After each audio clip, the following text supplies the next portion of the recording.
Planning Commission meeting for Tuesday, April 26th. We have a couple items to go over before we officially get started. This meeting is live on Comcast Local Channel 27 and on the Pacific Coast TV's website. There are several members in attendance this evening. So just a review for the attendees that the Planning Commission chair will open and allow general public comment prior to the specific items listed on the agenda. The chair will also open public comment during each specific item listed on the agenda. During those times, those that would like to speak will have the opportunity to, and they will need to raise their virtual eye, raising their icon. I will assist with the public comment and allow each person to speak. If you are on telephone only, push *6 to mute and unmute and *9 to raise their hand and unraise. Otherwise, computers, tablets, and phones have the little hand icon. You'll be given 3 minutes for each of the commenters to speak, and a timer will show up on the screen. As of right now, I don't know of any public comment that was submitted. There has been none, as I know. And I know staff was in communication with some things with Planning Commission earlier, as well as I thank you guys for the being patient during the remote meeting. And I will now hand it over to Chair Gorin to officially start this evening. Thank you. So to open, if you could rise and join me in the Pledge of Allegiance, please. I pledge allegiance to the flag of the United States of America and to the republic for which it stands, one nation, under God, indivisible, with liberty and justice for all.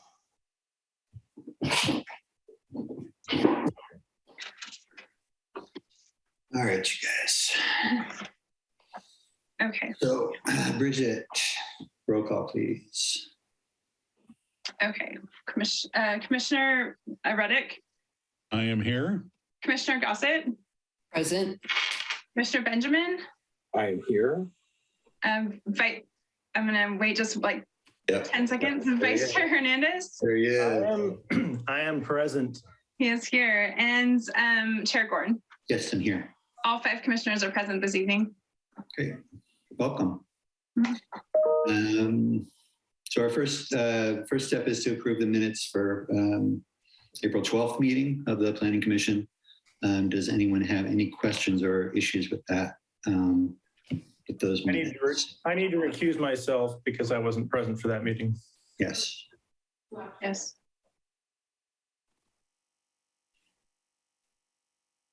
Commissioner Benjamin. I move to approve. Any second? We have a second with Commissioner Reddick. Reddick, okay. Roll call, please. Yes. Commissioner Reddick. Yes. Commissioner Gossett. Yes. Commissioner Benjamin. Yep. And Chair Gorin. Yes, please. Motion approved 4-0. Thanks.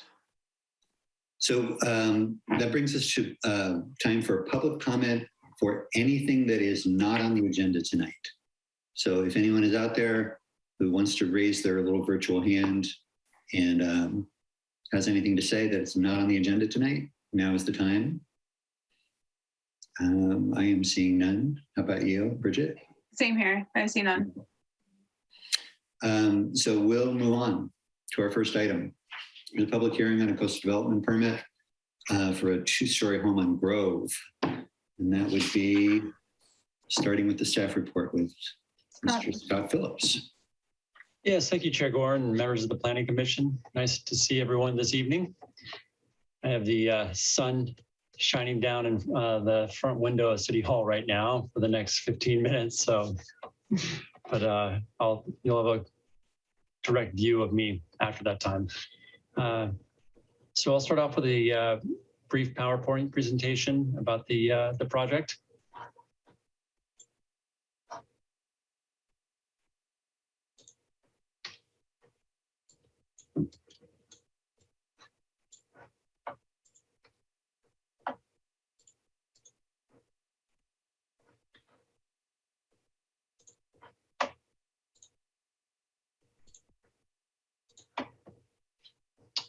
Okay, as mentioned, this is a new residence at 549 Grove Street.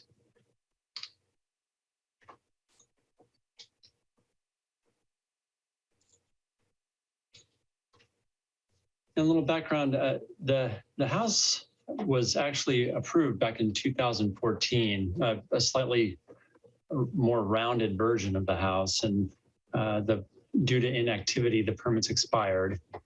The new design was submitted back in 2020 and presented to our Architectural Advisory Committee on February of last year. And then, yeah, that's went through a couple of revisions, and then the project consists of 2-story residence totaling roughly 1,700 square feet. That includes 2 bedrooms, 2 baths, and a 1-car garage. Now, complete frontage improvements would be installed with the new residence, including concrete curb gutter and sidewalk. And the new sidewalk would connect to the Naomi Patridge Trail. Now, the permits needed include a coastal development permit and architectural review. And noticing associated with the permits that took place included posting the site, both when the new application was submitted and for the meeting tonight, as seen in this photograph. And then a legal notice in the newspaper was published, as well as notices sent out to all the neighbors within 300 feet. And then the site itself is on the northwestern corner of Grove and Cabrillo Highway. It's undeveloped, basically just, rural grasses that occupy the site currently. And the site actually includes 2 lots. If you look at the topo and boundary survey that was included in the plan set, that you'll see that there are actually 2 lots, and those would be merged as part of this process. Now, the site itself is zoned R1B1, which allows for single family. And the custom home has been designed to meet all applicable zoning requirements. This slide includes the proposed site plan with the both the site improvements, the new 2-story house, landscaping, driveway, turf block, sort of grass driving strip along the side for the additional uncovered space. And then also the new concrete sidewalk, curb gutter and sidewalk and driveway apron that would be installed with the new residence. Now you'll see I tried to emphasize one new street tree would also be planted between the new curb and new sidewalk. And I tried to emphasize that with a little green circle there.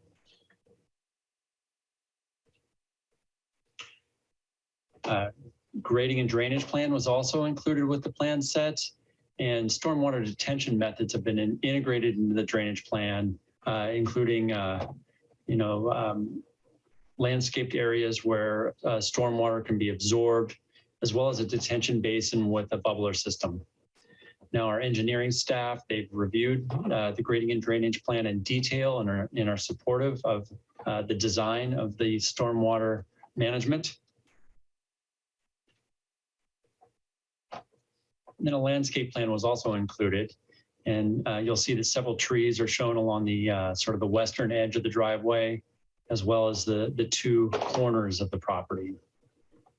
Compliance with our model water efficiency landscape ordinance will be needed, and showing all the irrigation requirements in compliance with our state water efficiency requirements. Now this slide shows the floor plans, both the first floor on the right and the second floor on the left. And notice that the left side of the second story is set in from the first story, providing a wraparound patio that's sort of sheltered from the highway. Let's see, the second story also provides articulation, sort of, not just a monolithic wall, but some articulation when viewed from the west and sort of the western part of Grove Street. And here's the front elevation that would face Grove Street. Exterior materials include smooth stucco, horizontal cedar siding, and a standing seam metal roof. You can see the wraparound patio there that actually creates a covered entryway for the entrance to the new residence. And then dark sky light fixtures have also been included, or where appropriate, along the outside of the new building. The street side elevation shown on this slide would face Cabrillo Highway. And notice the bay windows that have been, include the cedar siding and provide articulation to the prominent side of the house. And then on the flip side, this is the interior side facing west with the wraparound patio. And notice that the first story windows have been minimized on this side to, reduce any, privacy concerns. Here's the north elevation facing the backyard. And notice the second story patio does not extend all the way around. It's sort of sheltered behind the building to create some sort of, reduced highway noise for the outside space. And then some of the renderings, sort of the angled top ones facing Grove Street, and then the bottom one would face the highway.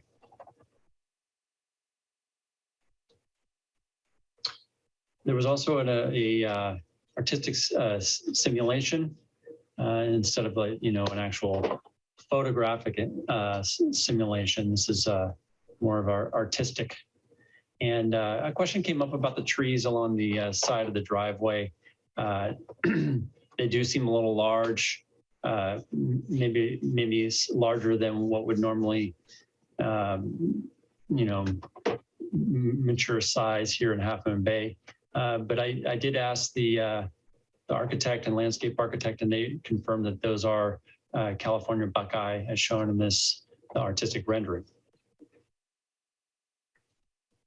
Now, a couple of things for the Planning Commission to consider: compliance with our local coastal program, including the land use plan and zoning, residential design guidelines, and then CEQA. Now, as far as zoning, since the property does include 2 separate parcels, as I mentioned earlier, condition of approval has been included requiring a lot merger. After the lot merger, the project has been designed to conform to the development standards for the R1B1 zoning district, the severely substandard zoning allowances that for smaller lots. And the custom home design would contribute to the visual context of the area. Design was unanimously supported by our architectural advisory committee. And given the prominence of the corner, the new home would act as a sort of a beneficial gateway to the Arleta Park neighborhood. As far as scenic corridors, this would not block any, ocean views or upland slopes from the highway. And then also the single family residential design guidelines. It's, I remember back to when these were prepared years ago, and, a lot of time and effort went into these. And I look at this design and I feel like, our building design has really benefited from the single family residential design guidelines. And a couple in particular, I think they've taken into consideration guideline 2-6, the second story is stepped back from the first. That's really seen in this, the rendering here. Also, the height of the project is less than the maximum allowed, and then the dark sky light fixtures. The project is exempt from CEQA, which allows for single family residence in a residential zone. And that's about all I had. I'm happy to answer any questions. I did not receive any feedback from anyone that received notices or anyone from the community. The design team is logged in this evening, including the acoustic consultant that worked on this project. And we're all available to answer any questions the commission may have. Thank you.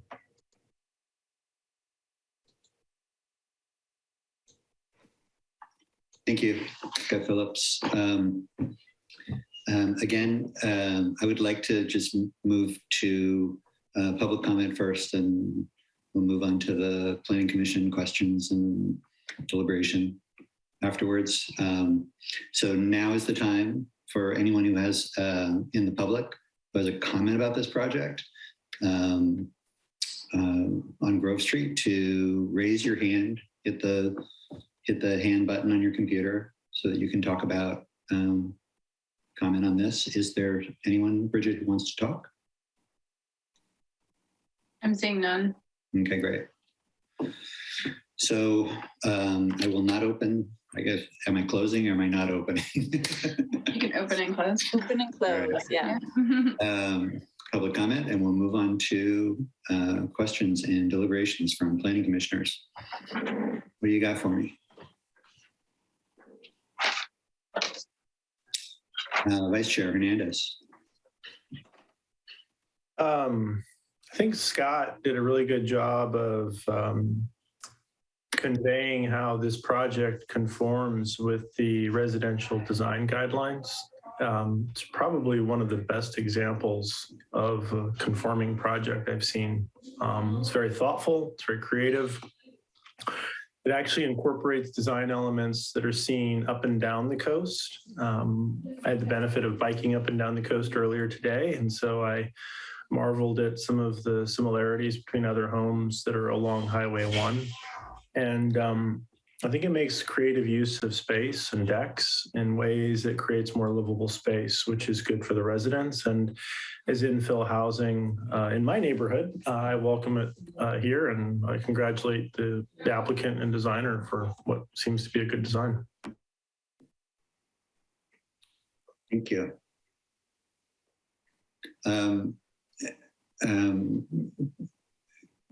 Sorry, Commissioner Benjamin, hold on one second. Scott, if you have any views of the house from Highway 1 or from the Naomi Patridge Trail, I meant to take pictures today and I did not do that. So if anybody on your team has any pictures from Highway 1, it doesn't seems like from Grove Street, it's pretty well represented, both the renderings and but I don't see a lot from Highway 1. Commissioner Benjamin. Sure. So I appreciated the design too. It certainly is an attractive house. I was struck by Figure 3, the artist rendering that Scott had up earlier and is in the staff report. And I did have a couple of questions. There was a stone wall on the east side of the home. I'm assuming that is not part of the design. And there are some trees in the artist rendering on the east side. And I'm assuming that is more than, I think it's 10 feet away from the setback is 10 feet on that side. So those are nice, but they're sort of notional for what might happen on the parcel to the east. Scott, is that right?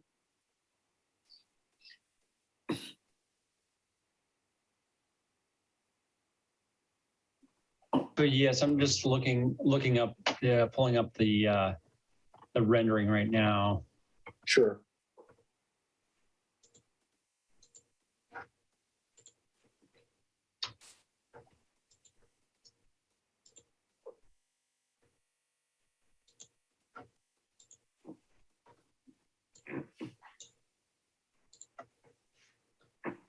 So the stone wall is part of the project. They would like to install the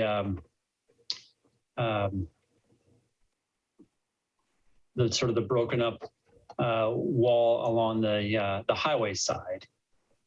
So that is part of the project. So. And is that so? In the views from Highway 1 that I saw, I didn't see the stone wall. I mean, I don't know how you'd represent that with a story pole anyway, but I gather that no one in the public had any reservations about the stone wall from what it sounds like, but I appreciate that clarification.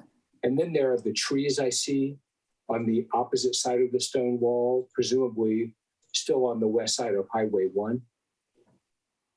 Or are those off well behind this house on the next lot going north? Or, you know, I guess the way I should ask this question is, there are no trees on that parcel between Highway 1 and this house at the moment. Is that right? That's correct. Yes. Okay. I appreciate that this is, just to confirm, this fits within the severely substandard building envelope from this parcel. No variances are required, right? Yes, that's correct. And that's based off the lot width. Right. How high is this house relative to the house, say, that's immediately east of it? Is it about the same, or is it a little bit higher, or do we know? Well, the house directly to the west is a single story, to my knowledge. So it is a little bit higher, but there are two-story houses within along Grove. It's sort of a mixture of single story and two-story. So yes, and this house is would be consistent with other two-story houses along Grove Street. All right, thank you. Turning now to the noise study. Now that I appreciate that the wall is actually part of the project, I should have paid more attention to the drawings, and I apologize for my inattention to that. Was the analysis of consistency with the noise element, which let me just also say, I appreciate the effort that staff went to. I think you anticipated some of the concerns I might have very well. And I just wanted to understand whether the stone wall is material to achieving the noise objectives that are called for in the interior and in the smaller exterior space on that wraparound balcony. Yes, that's correct. My understanding is the answer is yes. It was based off of the information provided in the noise analysis. The wall isn't actually, a necessary component to be in compliance with our noise element. That said, the acoustic consultant is logged in this evening, and I'm sure you can give the commission more information, background information on what exactly he did to, prepare the noise study. So. And let me ask one other question about noise, which is I noticed that the Caltrans right-of-way is the next lot to the east, right? The property is actually the Caltrans right-of-way. Now, my understanding is that this area is in our town boulevard area, which we've said we don't want to turn this into two. We don't want to divide the east and the west of the community. We want one lane north, one lane south. If the road were to become a 4-lane, would that blow the results out of the water, the noise results, or do we think that we can get something that's resilient even to that? I think the noise consultant would be better equipped to answer that question. And my guess is that it would be fine. So, yeah, I'm hoping that's a counterfactual hypothetical, but I would like to know. Those are my questions. I'll back off now. Maybe others will have other questions. Commissioner Reddick does. Thank you, Chair Gorn.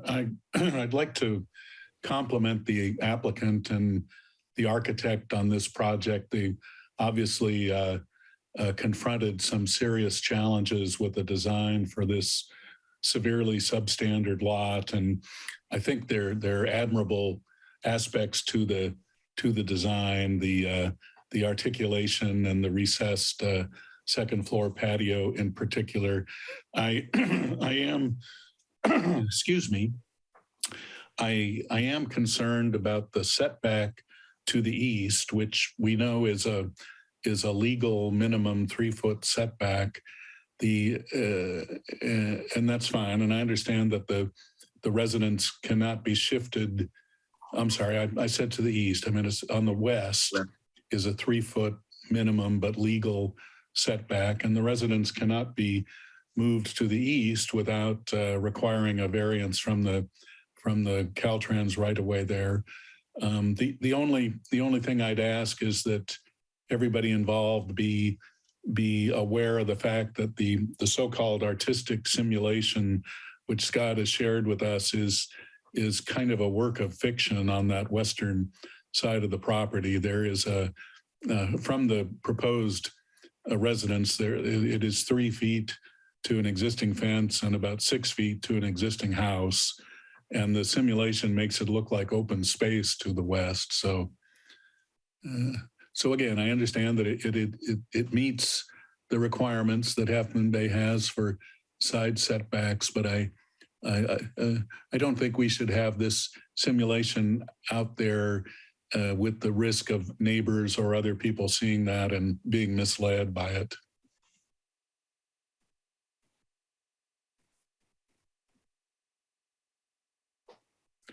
Thank you for the chance to comment on that.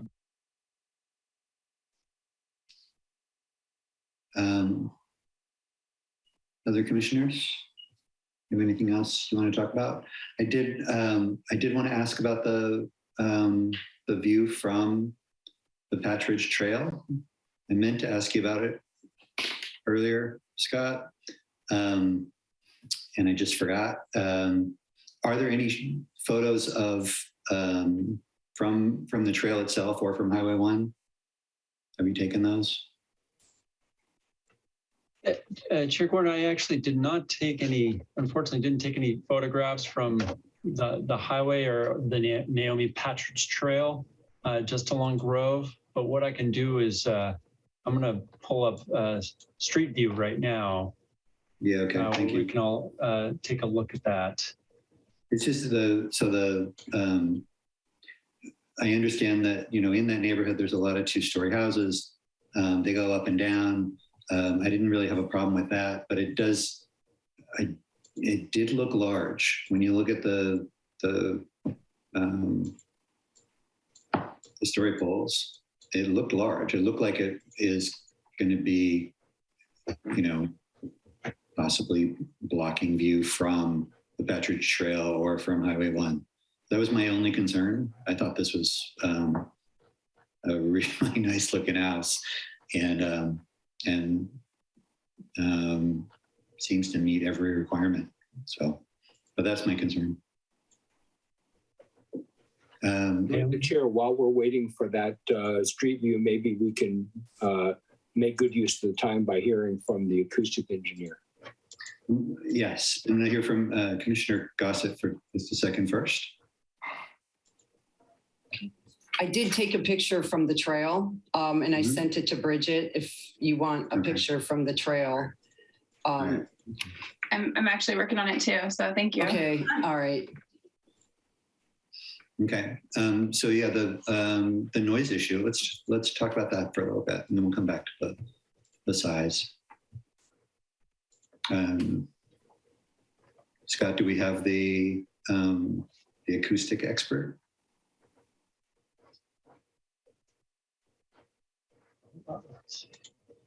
Or I guess Bridget? Yes, I believe he's in the waiting room. Hold on a second. Is it Stan? Yes. Okay. Just want to make sure I move him over. So this is the closest, you see the photograph on the slide right now. This is the closest that I took from the Patridge Trail. But that's not from the Patridge Trail. That's from that's from Grove. That's from Grove. Yes. Let's see here.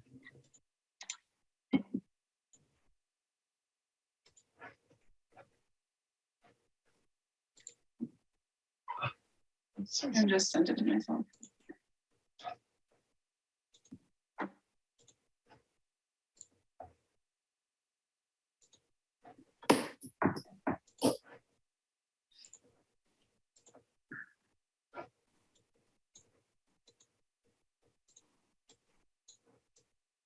So here's a view without the story poles.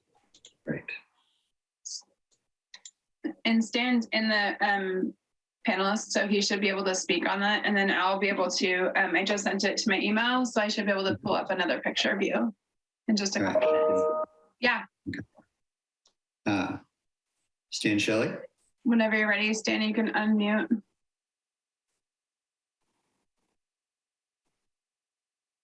Are you there? Stan Shelley?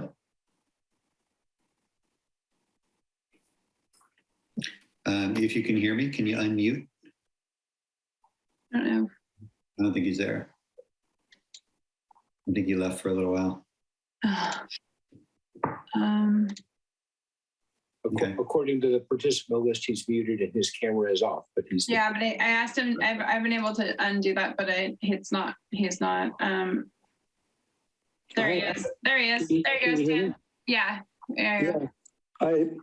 I'm not clear exactly which buttons I should push, but I did unmute a couple of times, and finally, I guess it worked. There you go. Here. You're on. Okay. So I don't know if you heard the questions that were raised about the yes, I did. sound barrier. Okay, great. I've listened into the entire meeting. So as far as the Caltrans, the potential for a Caltrans expansion of the road, it would, if it was allowed to go to 4 lanes, I think that's what the question was, it wouldn't automatically make the noise level higher, but it would be allow the potential for it to be higher if the volume went up significantly and the speed went up significantly. Then of course it would make a greater impact on those projects that were next to it. That would be a whole other analysis if that was to happen, to figure out, how much it might be based on the projected volumes, and if you change the speed limit or something on that order, that would have to be figured in also. But those are the main elements of doing that analysis, and the main elements in deciding whether it's going to be a problem or not. Does that answer the question? To the chair, I was just digesting that. I think it does. Just to remind me, you were working with existing traffic volumes in the study. I focused on. Okay. Yes. All right. And the sound wall, Scott told us that it was, as I understand it, was not. If there was not a wall, I won't call it a sound wall. If there was not that wall in the design, you would still be able to meet the interior noise level. 40 decibels. Yes, that wall does not figure significantly in the noise level that's received by the house. I see. Yeah, I think that answers my questions. Thank you. Sure.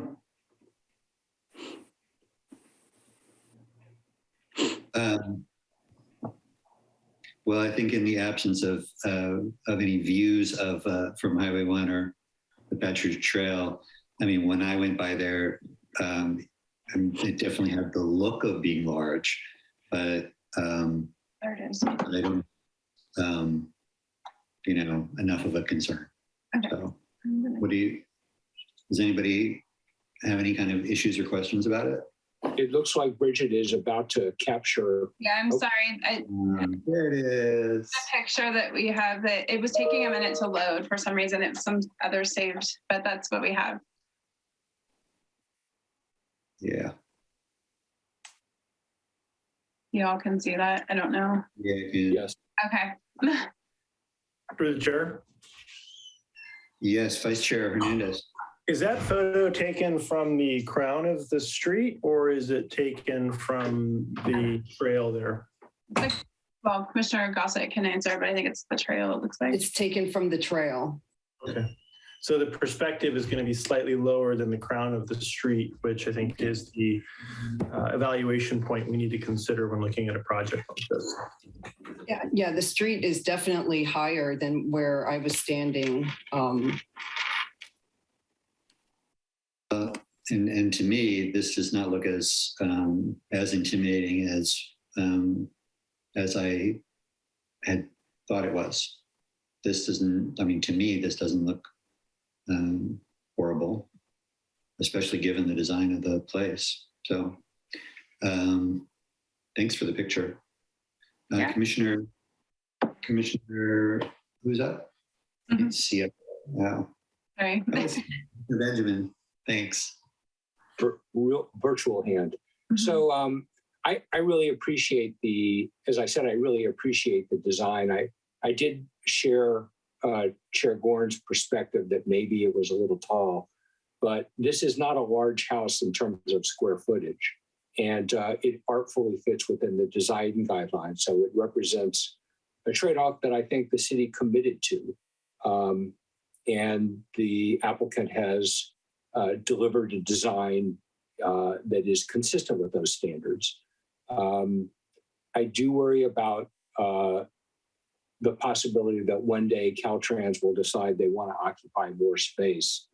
And, as our traffic consultant, Stan, and I apologize for Mr. Shelley, I apologize for not noticing your last name on the screen there. As he said, I think it's, changes in noise levels associated with Highway 1R, do present a challenge to these homes that are immediately adjacent to Highway 1. This one's a little different than the ones we've seen in recent years because they were against the part of Highway 1 that has in fact been developed. This one is on the other side of the Caltrans, in the undeveloped side of the Caltrans right-of-way, which makes it a little different. On the other hand, our general plan is saying that this is town boulevard land and we are not interested in four-laning this. With sea level rise and climate change, there are probably other parts of Highway 1 that are going to be higher priorities for Caltrans to deal with. So it may be that even if they got a hair somewhere to do this, it might be a very long time from now. I think that the owners are probably conscious of that. And if it were my home, I would probably spare no expense to insulate that east wall to manage the risk of it getting a lot noisier because of higher traffic volumes, even if the road doesn't get expanded. And for those of you in the audience who aren't tuned into noise studies for fun over breakfast, those are averages, right? They're weighted so that sensitive times get a little more attention. But if you have a quiet time and then a semi goes rolling by, that's kind of a blip on the average. But if you're trying to sleep through it, you notice it. So I'm hopeful that the applicants and the architects, if there's anything at all that they can do to insulate that space for their benefit or the benefit of future owners if they choose to sell the house or when one day it changes hands, I think that is an investment that will pay very handsome dividends. Other than that, I think it's beautiful and I look forward to supporting. Thank you.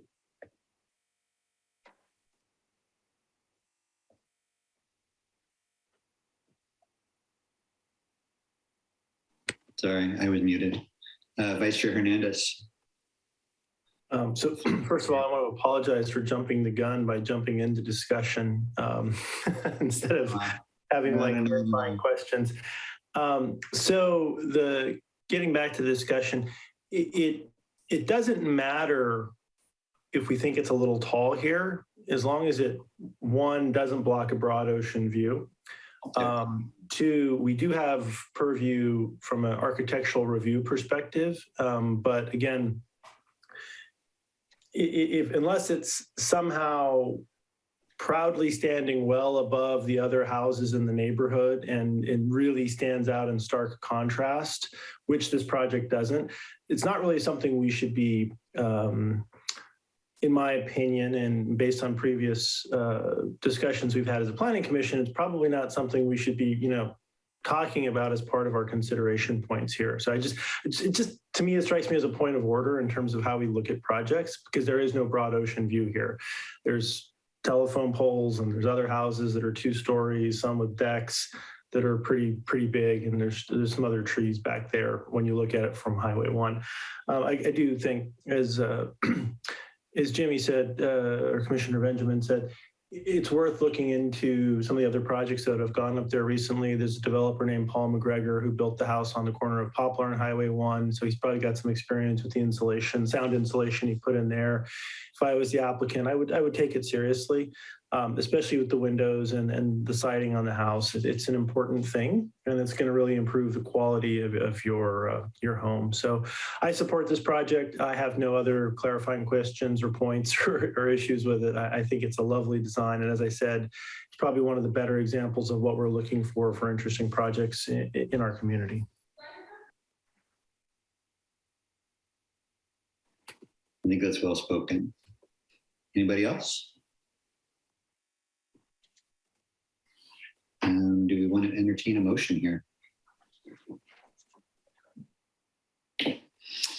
Commissioner Reddick. I move we approve the resolution at hand. I second.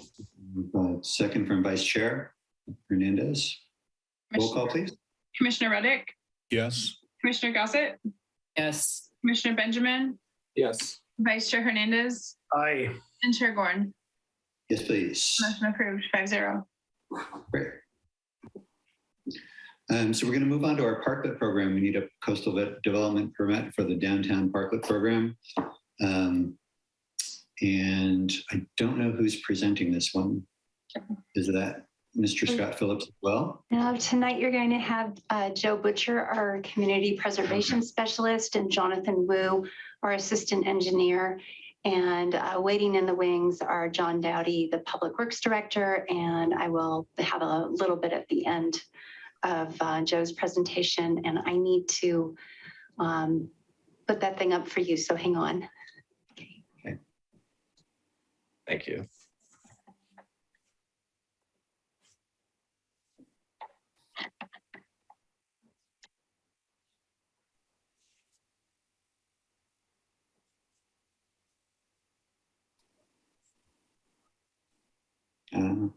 All right, perfect.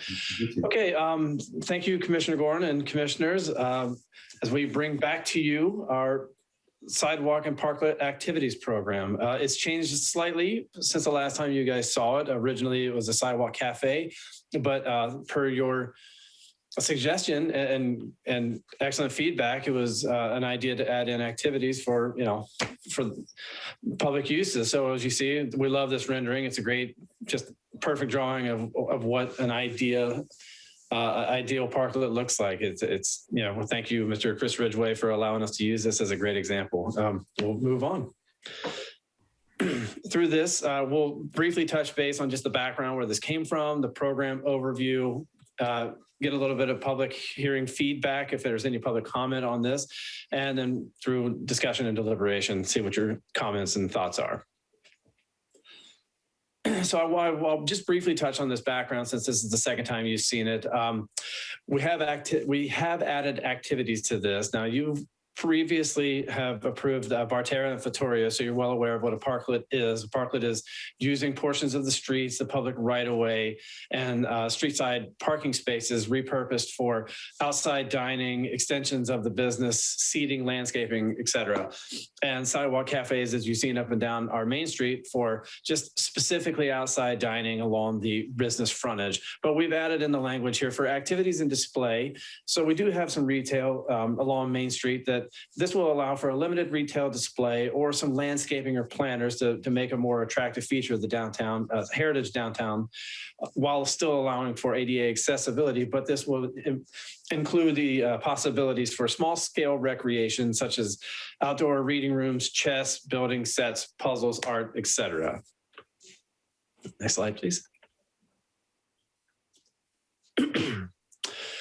The intentions of this, as you can see, we the whole idea of this program is to really enhance the vitalization of the downtown for visitors and the residents, to complement the already nice aesthetics that we have for our heritage Main Street and heritage downtown. Everybody likes our old buildings and our old field, and we don't want to stray too far away from that, as well as improve safety and comfort for our pedestrians, aid in the traffic calming, and encourage the park once and walk downtown visitation patterns, but while maintaining adequate public parking, protecting our city's right of way, still maintaining drainage and street trees and ADA access, and allow for public spaces of these parklets and areas outside of the business hours while retaining and enhancing the accessibility to our downtown heritage Main Street.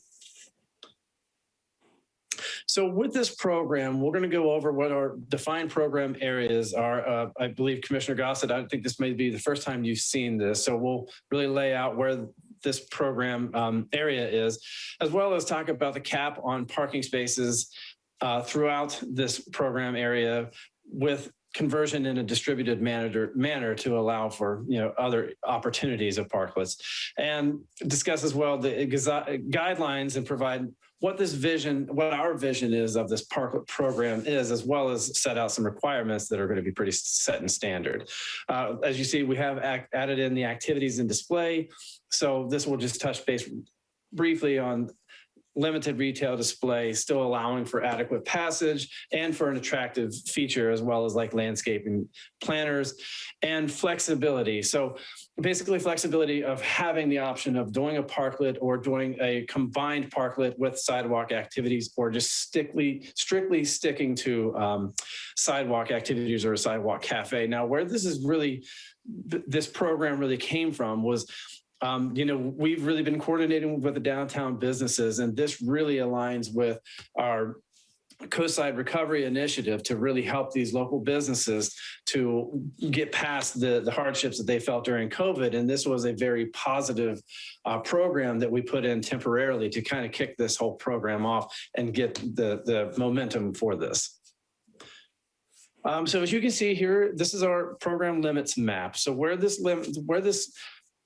is going to run is from the 300 block of Main Street, so right around to the bridge, then down halfway through the 700 block, around 730 approximately of Main Street, but allowing for these businesses in the heritage downtown on Miramontes, Kelly, and Mill to operate or have the option to install something from the Johnston Street to Parissima, but not excluding Parissima for Kelly to Miramontes, because as you know, we do have, we've got Spice Me Thai, and that's another walkable downtown restaurant if they're interested, as well as a little market there. So this is the program limits.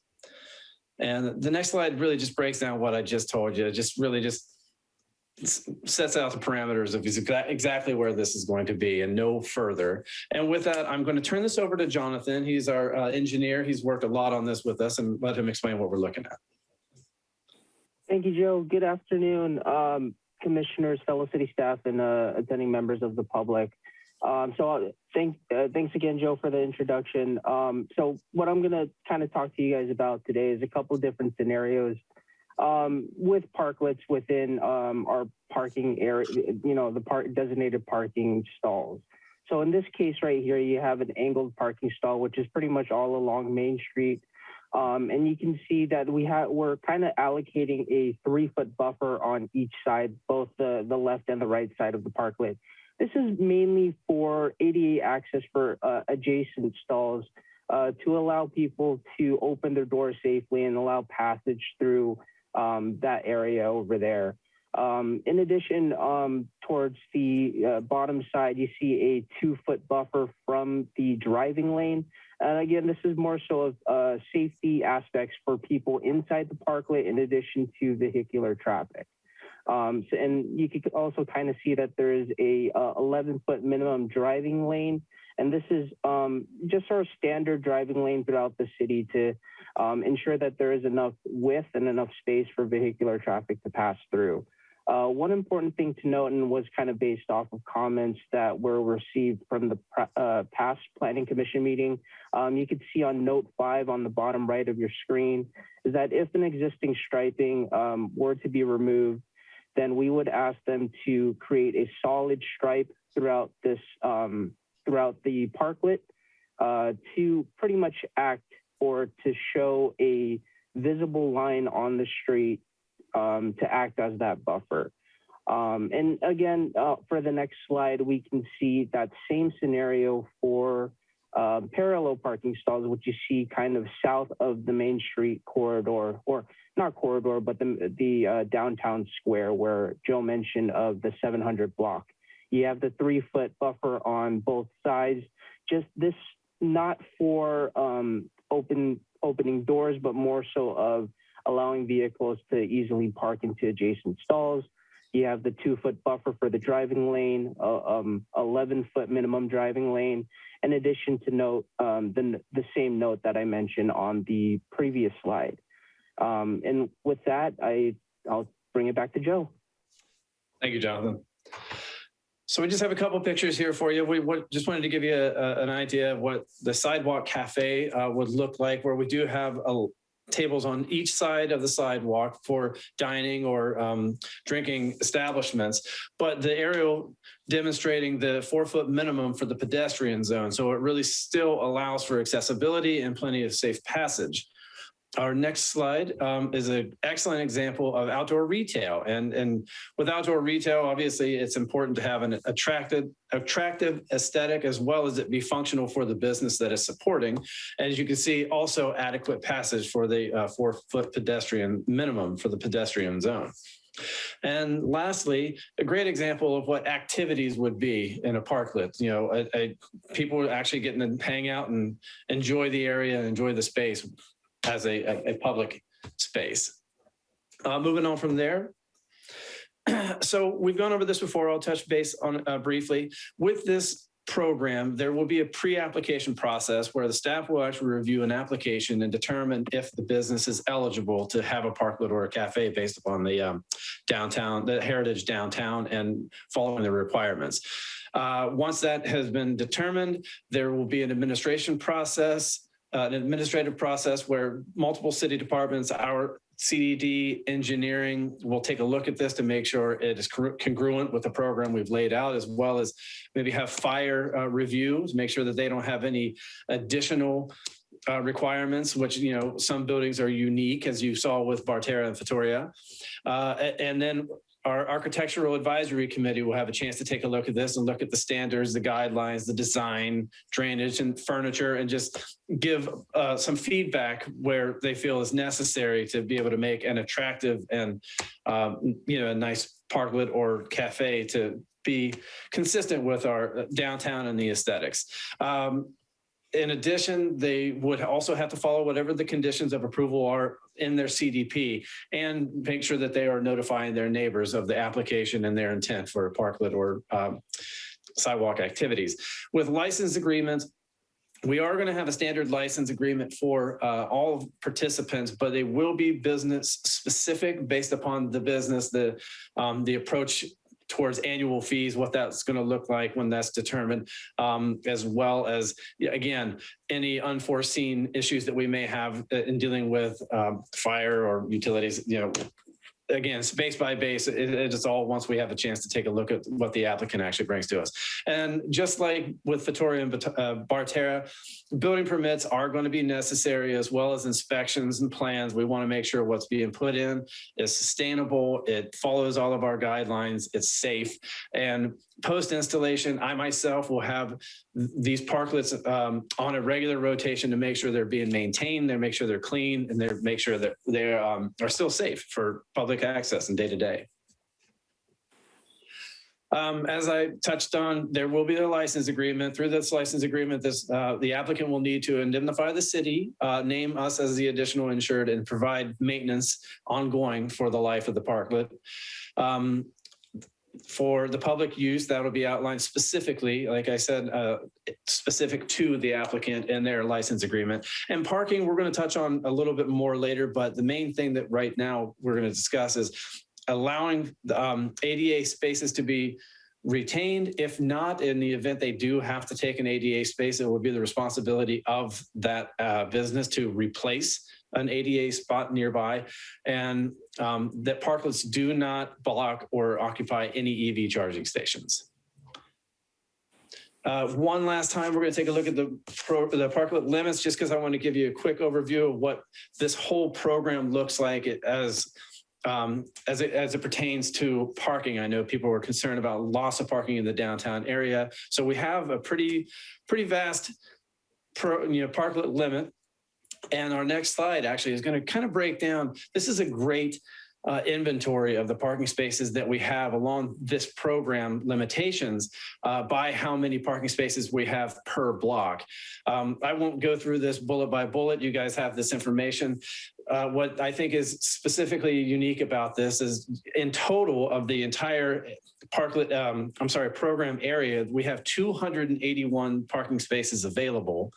And of the current parklets, both longer terms and temporary, we only have 9 spaces in total being occupied, which is only 3% of the entire parklet limit, the limitations of 3% of total parking in the limitations of this heritage downtown. So it leaves a lot of opportunity for other businesses that are interested in having a parklet.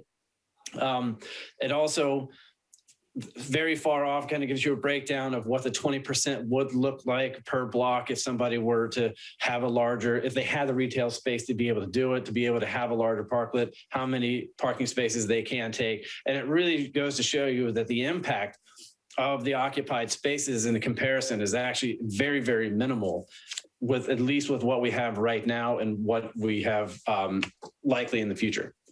And with that, I believe I'm going to turn this over to Jill, where we can talk a little bit more in detail of this program. Great. Thank you, Joe. Thank you, Jonathan. I'm Jill Ekus, your Community Development Director. I'm happy to be here tonight to further discuss this item as we move into your thinking on it.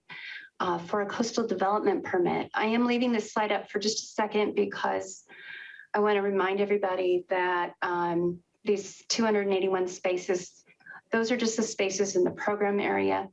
There are many other public parking spaces in and around downtown that are not included in the program area, and that would not be subject to being replaced by parklet space. So we're just focused on this program area here.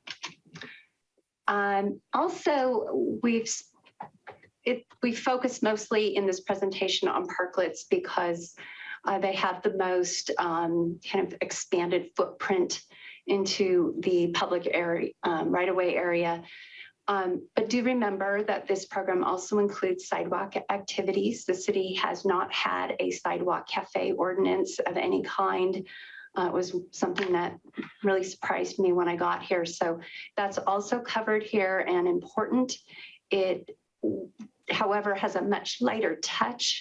Most sidewalk cafe installations would be really quite simple, and you'll note that they might not need Architectural Advisory Committee review or a building permit from staff's perspective if it's just a couple cafe tables and a few chairs. They still need a license agreement, and something that didn't perhaps pop out in our presentation is license agreements are subject to City Council approval. All right, to the business of what's before you is consideration of a coastal development permit for this program. Staff's intent in developing this program would be that the program requirements, as well as any conditions of approval that the Planning Commission would apply to it, would make implementation of the program conform to the Coastal Act, the local coastal program, the downtown specific plan, and be exempt from CEQA, as was presented in your staff report. I'm just going to briefly cover the scope of what we looked at in terms of compliance with the city's policies and regulations. This is detailed in Exhibit A to the resolution. And we start with land use relative to the Coastal Act and the city's local coastal program, or LCP. We note a few specific relevant policies about Heritage Main Street and mixed use land use compatibility. I also put in a finding about commercial visitor serving permitted uses.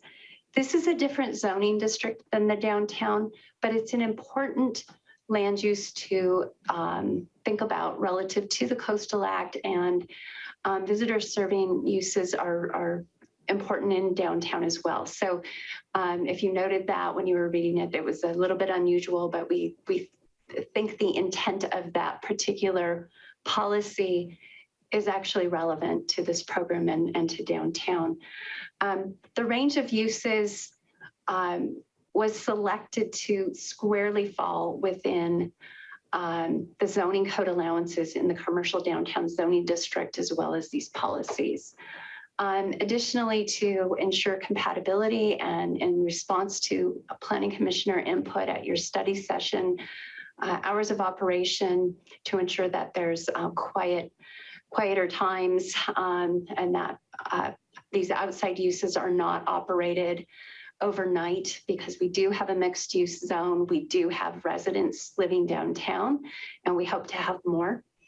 So we look to consistency with the city's noise ordinance requirements, as well as requiring sound amplification permits in the event that a business would like to have a little bit of entertainment in association with their outside use.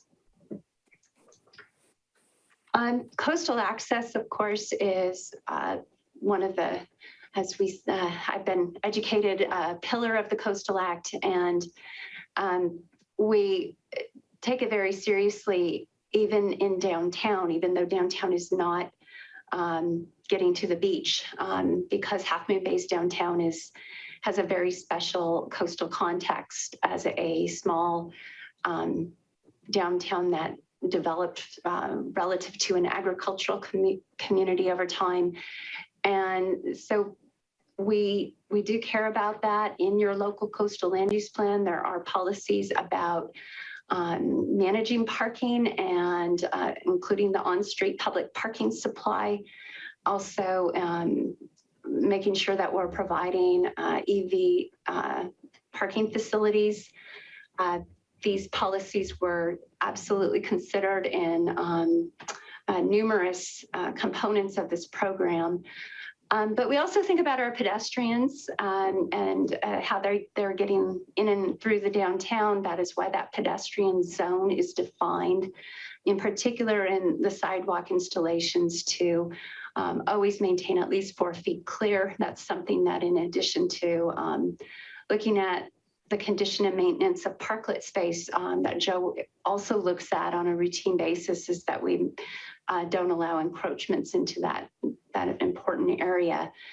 But specific back to parklets, because they are the ones that are taking some parking places, there's that 20% cap that Joe noted. And because it's per block, this means that any changes in the parking environment or the parking supply are really distributed. Some downtowns in other areas have really focused clusters of restaurants on 1 or 2 blocks, and the parklets that they've put in have almost in some cases have resulted in street closures, which can work for those cities. They turn the street into pedestrian areas, but it has quite a change. But Half Moon Bay's restaurants are really distributed, and restaurants are the primary developer of parklets. So we look to that as guidance about how to distribute this. You saw that table. That table's included as a reference document in the draft program that we provided to you. It's meant to be updated as we go, not stagnant. It needs to be, it's our tracker, and it's important. You've already heard about EV and ADA spaces needing to be protected or replaced. Two conditions of approval are proposed to you for longer term monitoring and really taking care of public parking supply. One is for the city to, and we commit to doing this, to update the parking survey that was conducted a few years ago. We had, that was an attachment to your staff report. We looked at numerous peak times. We haven't updated it during COVID because our visitation's been a little bit lower, but we plan to get some new data points this summer and pick some especially busy days because outside of Pumpkin Festival, we're really trying to have a good sense of what the impact of parking is. And there's parking on the busiest day from that peak period that we were looking at pre-COVID. We also want to have you consider a condition of approval for businesses on Main Street and Mill Street. Mill and Main in particular in that area is the most heavily parked part of downtown.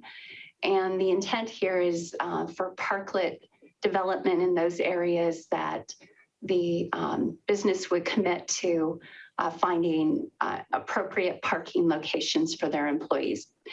Many of our downtown businesses do not have their own parking lots. They have what we would call legal non-conforming parking provisions. And we would like to see a plan for trying to have employees park at least a couple blocks away from those areas and keep those more impacted areas as open as possible for visitors. And you also noted there were public use options for parklets, and the email that I forwarded on to you today reviewing public parklets, which even the city could develop, and hybrid use parklets where public use of the parklet could be allowed during off hours. And then the privatized parklet, but it's still supporting the urban form, and those operators would have to pay more for those. Moving on to visual resources, we cite numerous policies that are really applicable in this area and highlight that the parklet program requires street tree maintenance and or even replacement.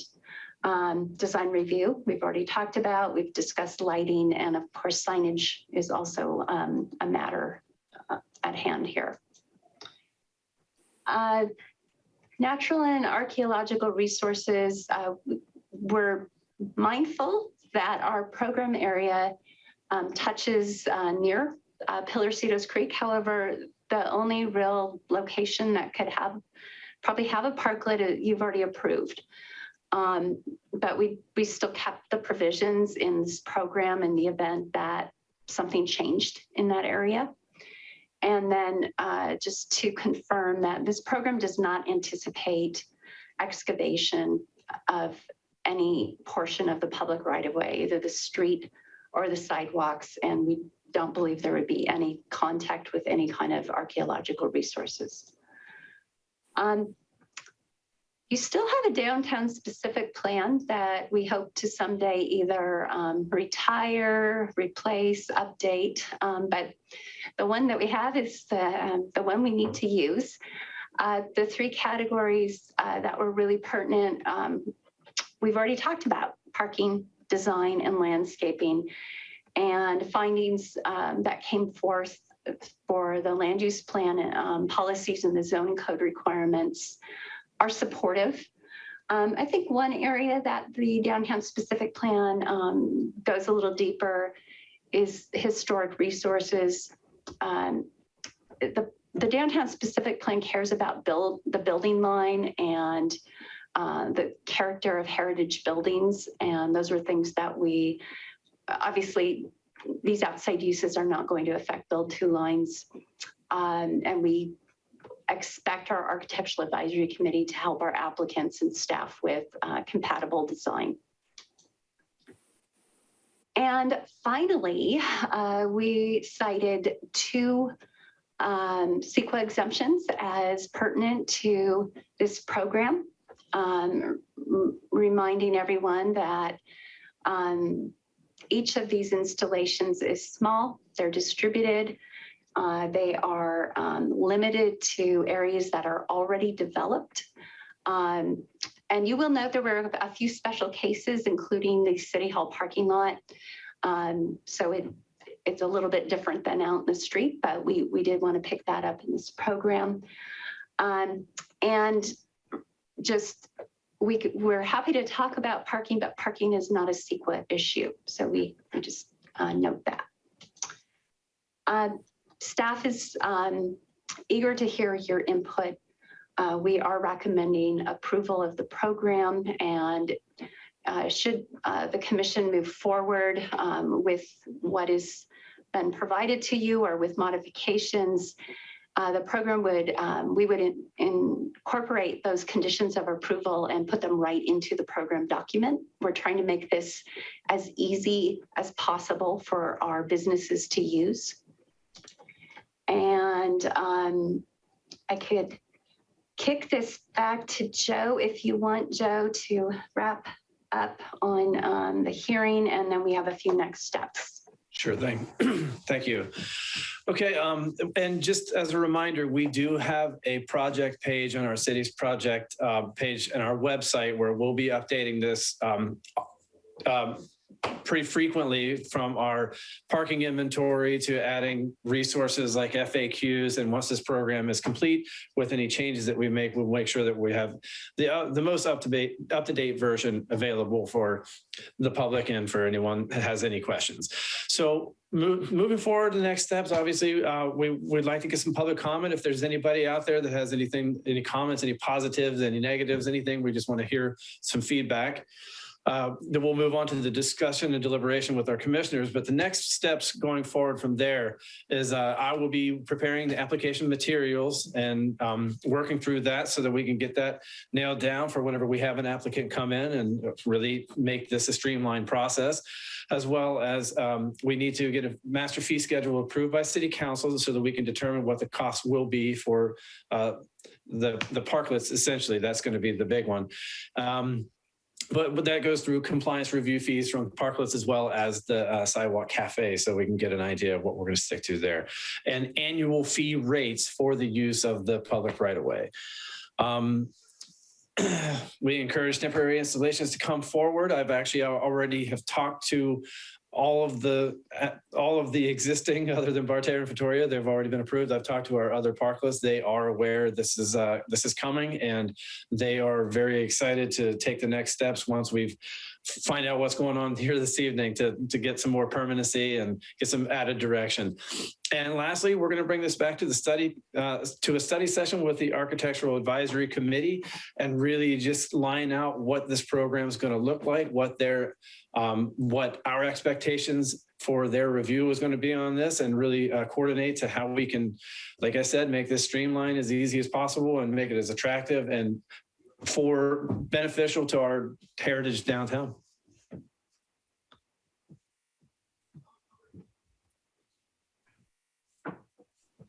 Well, great. Thank you. Thank you. Wonderful presentation. Before we get to Commissioner deliberation and questions, I'd like to open it to public comment. Through the chair, can we ask clarifying questions before we get to public comment? I kind of got thrown off by not doing that before.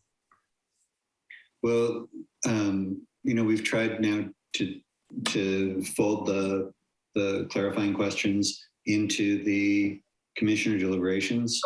Okay. It seems to have gone pretty well. We can start with questions when we start talking about it. I just wanted to get, if anybody in the public is waiting, I wanted to get to them. So, but I will get to you next. Thanks. Okay. We do have. So now is the time for anyone in the public to raise their hand if they want to speak and have a comment on this project. And we do have a couple of those. Bridget? Okay, first we have Crystal in from the chamber. Go ahead. Thank you so very much. I just wanted to show support for the ordinance, the way it's put out. There's been a lot of work on it from city staff. They've done an excellent job. I know that when parklets first kind of came up a couple of years ago, it was fairly lively conversation that happened around them, and many people didn't quite understand them. But now that we have one and it's gorgeous, I myself, who walk up and down Main Street daily, have heard so many compliments about it. And I think that there's going to be a lot more businesses that are going to start to be able to imagine how they can use those parklet spaces. And from what I have seen, from what staff has put together, it's a thought through plan, and it allows for flexibility, but not so much that you end up with really tragic looking parklets, because nobody wants that. So I just really appreciate this topic coming up again, that it's moving forward in such a positive way, and that we're starting to see results that are positively impacting the businesses that are going forward with them. So thank you so much for all of this great work. Thank you. Next, we have Robbie Moody.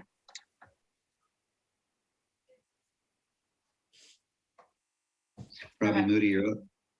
Hi, can you hear me? Yes. Hi, I just wanted to take a second to speak about the parking. I was just wondering, this parking survey was taken during the winter when there is more parking around, and then COVID times here when there's less parking. It sounded like to me that it'd be good to do the parking survey in the summer when most people are on the coast side here, because I've currently lived on Prisma Street for 15 years. And then on Main Street for 5 years before that. So I'm just questioning this parking survey to, if everyone does a parklet out there, where are all these people going to park? I'm all for sustaining all businesses on Main Street. My father owns one, not in retail, and this wouldn't really be affected by it, but I have some questions before I'd say this would get approved. I have many concerns from a lot of people that I've spoke with, and I'm kind of speaking on their behalf. And I'd just like more information into it before the council votes on this. Again, too, I understand the reasoning for this promote business, and I like that, but also this is a small Half Moon Bay town. This is not San Mateo, San Carlos, and I don't feel that majority of the people want it to be like that. This is a unique coastal area that I've been on my entire life, and we'd like to keep it kind of that way if possible. So I just kind of like to see other feedback from other people. I know there's not very many people on this tonight to voice their opinions, but I've heard quite a few from all the surrounding areas here. So I guess that's it for now. Thank you very much. I appreciate it. Thank you. And parking is one of the things we're going to talk about, because that is a concern downtown, has always been. Bridget, I have no others. Is there anybody else who wants to talk about the parklet program before we start talking about it as commissioners? Seeing none, I'm going to close public comment. And commissioners, maybe we can start with questions. Oops. Oh. Jill has a question before we start. Yes, Jill Ickes. Thank you, Chair. Staff has a few responses that we think would be helpful to the commission's deliberation and maybe help our members of the public who haven't seen all of the materials. So I did want to go ahead and I'm going to show a few highlights from the parking survey, because it was not done in the winter and it was not done during COVID. It was done during a summer peak season, and I can show that. And then Joe Butcher can, I think, should share what he's done with respect to outreach. So I'm just, as an attachment to your staff report, attachment 5, this was prepared by staff. The parking survey area was August and September, and we were looking at an area larger than the parklet program area. It in fact included Shoreline Station and Stone Pine as well. We took weekday and weekend peaks, and then we had our very favorite one, which was our eventful Saturday. I happened to do this survey myself on a bicycle with my husband, and we counted all the cars that were parked. This is a parking occupancy survey, so we're seeing, we know how many spots are on each street, and we're seeing how many are still open, and we're seeing what our occupancy rate is. This particular day, though, was overlapped with the city's Summers and Music Festival. The Portuguese Cultural Center was having an event. The library was having an event. Something was going on at Cunha. Our Lady of the Pillar Church was having early evening mass. San Benito House was having a wedding, and it was a beautiful, beautiful, gorgeous coastal day where you had a lot of people coming to Half Moon Bay to enjoy everything about it. So that was the day that we had the most occupancy, but you can see the patterns where we're between 85 and 100% occupied on these, mostly focused in Mill and Maine. And then outside of that, these green and yellow lines are showing that there's just a lot of parking available during those times. We also looked at the parking occupancy over here at Stone Pine parking lots, as well as Shoreline. And this was a school dismissal time, which you can see here over at Cunha, the pick up and drop off and that kind of pattern. It's a very different pattern. This is a Friday noon, which is a bit of a peak around here. There's a lot of people buying sandwiches on Fridays in Half Moon Bay. This is a Friday night. Again, this is that little heavier use area, which is why we're suggesting these conditions of approval. And then this was a noon Saturday. This is where you get a lot more occupancy, but we're not full. There's still parking spaces available. And this was our eventful Saturday. You can see that this parking lot was full that day. This is over by Carter Park. That's where that event took place. And then the city was supporting parking over here at this office building. And we had access to that, and we were directing people to come and park here, and it never got full. But we still had lots of parking within a half block to a block of Main Street. And so those were 2019. And there was enough parking demand that we felt it was important to put a cap on this program and to require monitoring, to require tracking, and to have that employee parking program as a condition of approval. Joe, I'll refer to you on the outreach that you did. Thank you. Yes.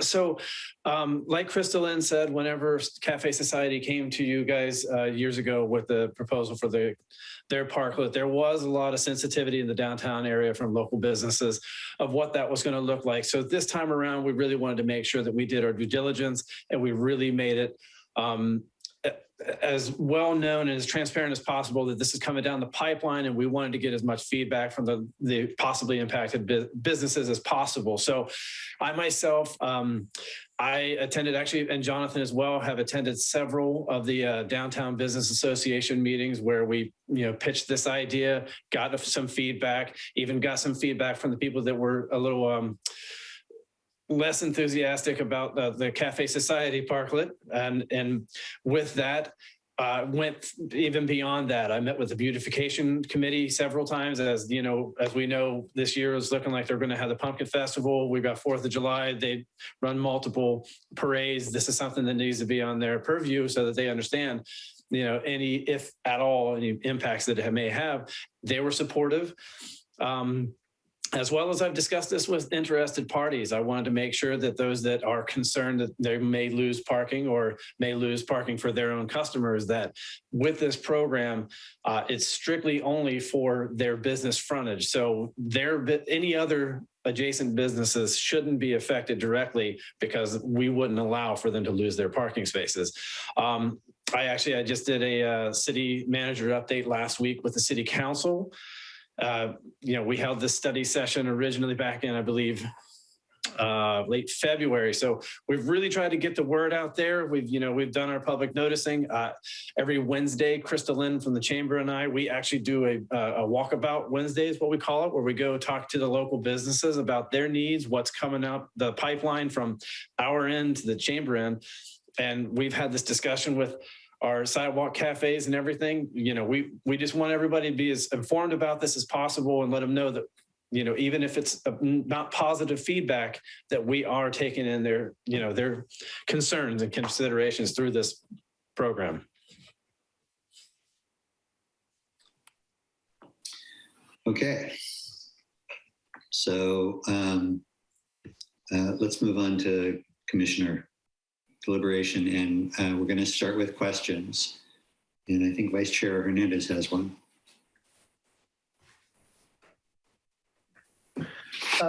Can you clarify the situation with nanos and how this project would apply to them? And are they situated on private parking or public parking?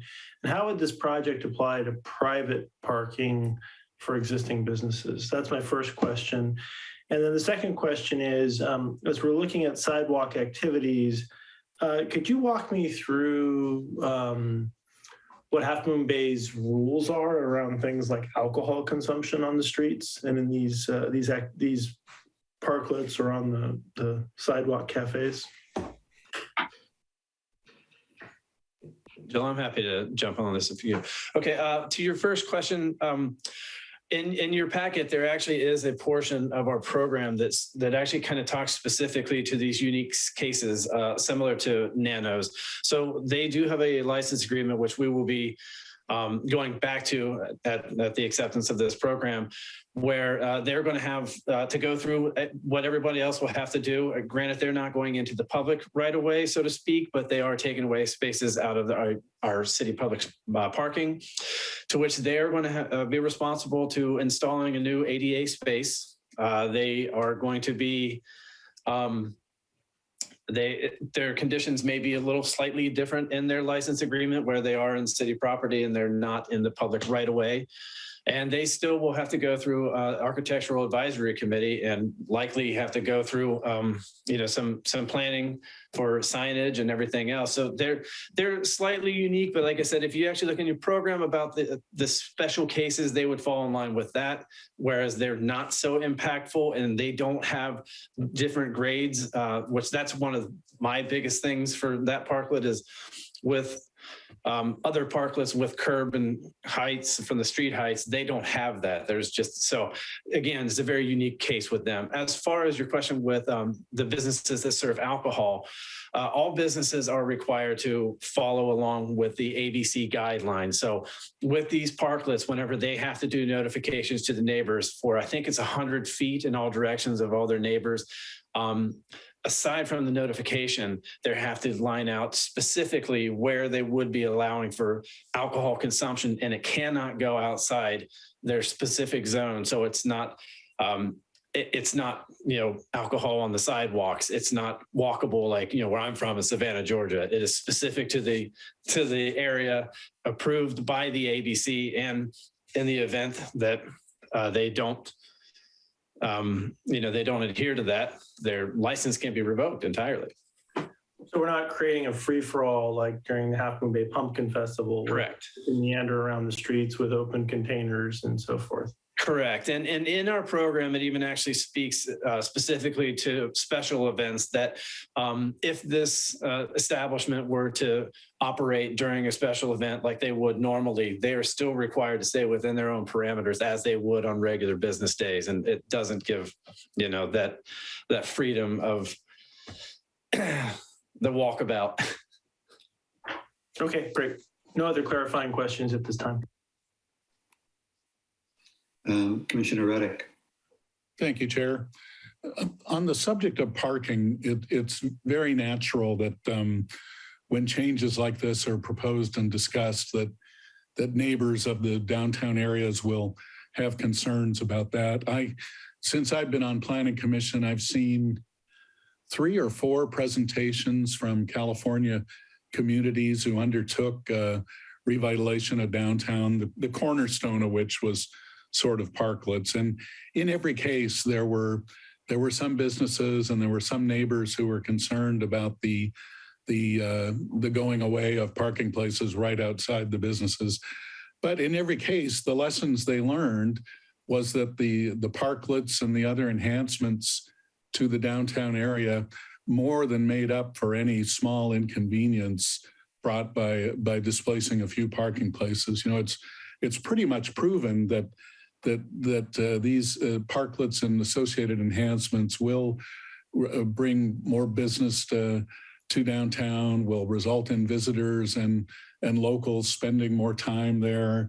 What Joe mentioned about park once and walk and spend more time downtown is pretty much proven to happen. So I would encourage people who are naturally skeptical about it to be open-minded to the experience of other California communities, and I'm convinced this is going to be a good step for our downtown. If I can speak more broadly for a minute, at our February hearing, I think our commission was quite supportive of the message to staff of please move this forward as quickly as possible and keep it simple for the businesses, because our downtown businesses really need our support in these times. Times are still weird. It's 2 years plus of the pandemic, and we're not yet back to normal times as far as shopping and expenditures and such. So I commend staff for the listening carefully to our commission, moving forward so quickly on this. I love that the fee structure is as simple as it is.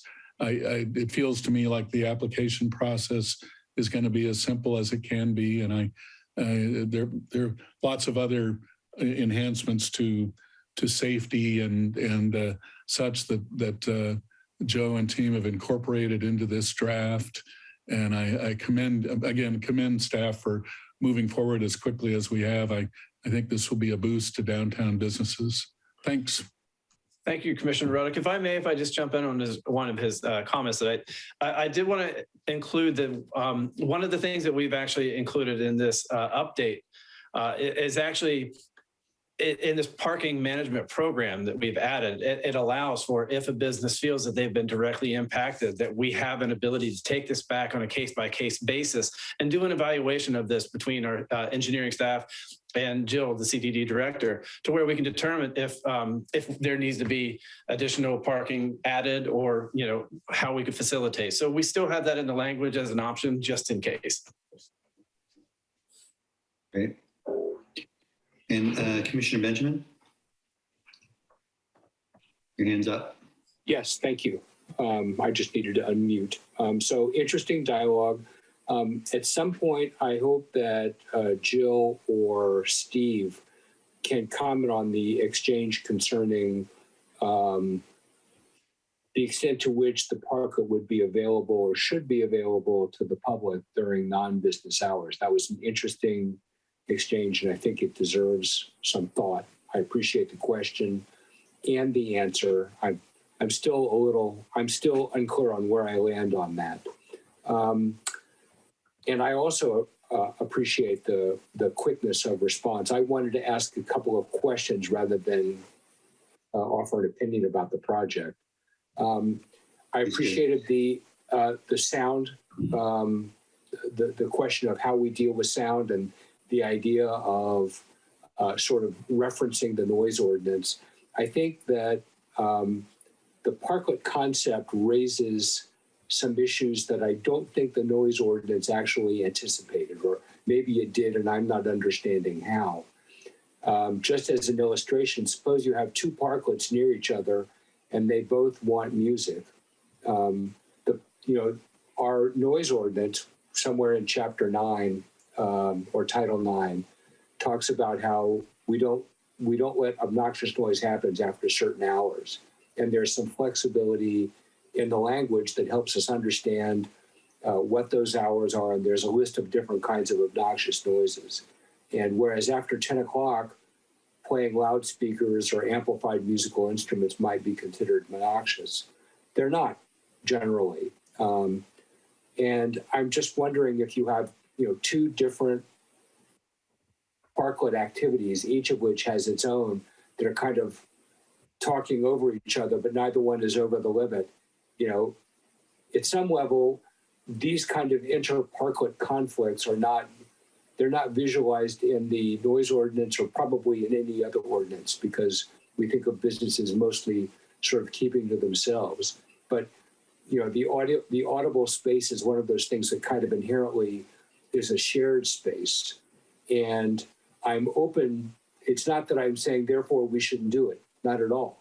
But I'm trying to figure out what our mechanism for resolving that is, So yeah, that's a question. Did you get that question? Jill? I think, I think just the when I really look at it from the standpoint, I can't help but think that with our businesses and the businesses that are available to have this, issue would potentially be, Barterra and Fattoria in particular. But I guess, the whole way that we got this started for them to do this joint parklet was a good neighbor policy to really have this discussion. And I think that's one thing to really do, is to make sure that with these neighboring notifications prior to application, that this is something that would have to be addressed. Is there at times may be a little extra noise, and this is kind of like a good neighbor policy to be able to work together. Ultimately, if we're going to allow for some sort of music that go beyond as an acoustic anything, it would require a amplified sound permit, and to which they would have to we could add that as a condition to have them notify their neighbors, as we've done for other businesses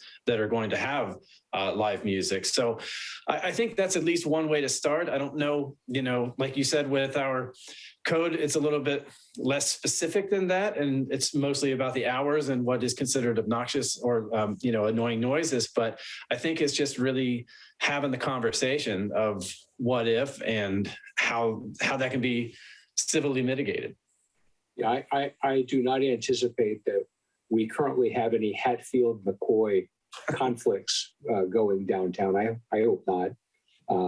But at the same time, I want to be sure that we don't box ourselves in the structure of our project. And the noise ordinance, it's been a while since I read it in detail, but it did give the city manager a fair amount of leeway for deciding when things were obnoxious and when they weren't. And so it may be that the right answer is if we expect our community members and our parklet licensees to be good neighbors and adults and not walk over each other. But if for some reason that doesn't work out, there is another adult in them. And maybe that's the right answer to go lightweight. I did appreciate the very gentle guidance I received from staff about not trying to get too heavy in thinking about these things. And if we have that kind of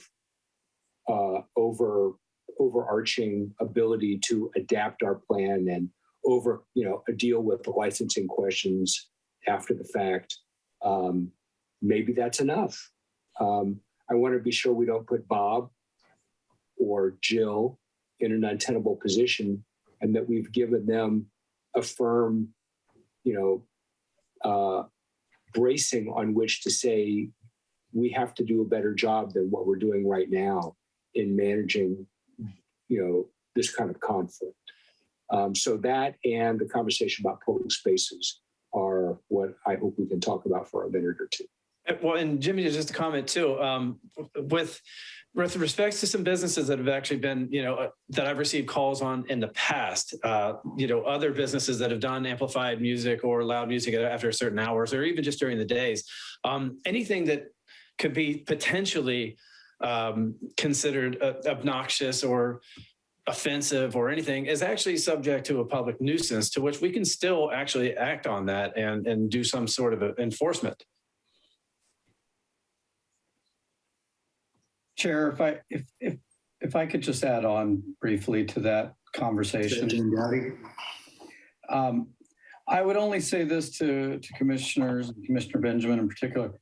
We are talking about the public right-of-way, and whether there's a parklet or whether there's parking or people walking on the sidewalk or whatever, there is the potential at any time of the night, any time of the day, for that same public nuisance to occur.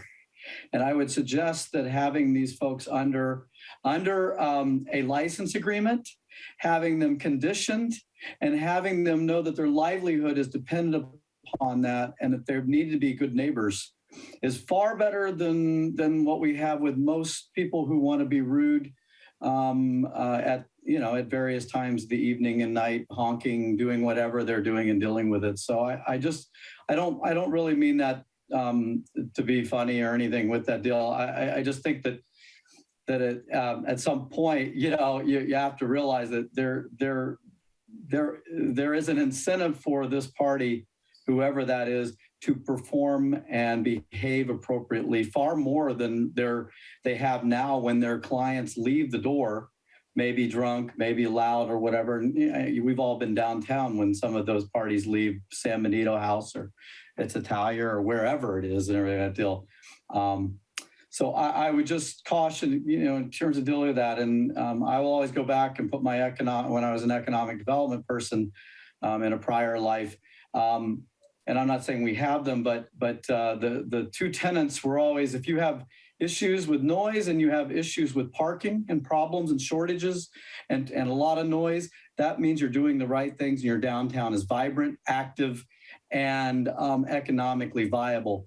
And I think part of the issue and concern that I have, I go out at 8 o'clock and the sidewalks are rolled up. It's quiet. There's not a soul out there on a Thursday night, whatever night it is that you're dealing with most of the time. And I think that's really what these are trying to do, is to build some vibrancy back into it within reason.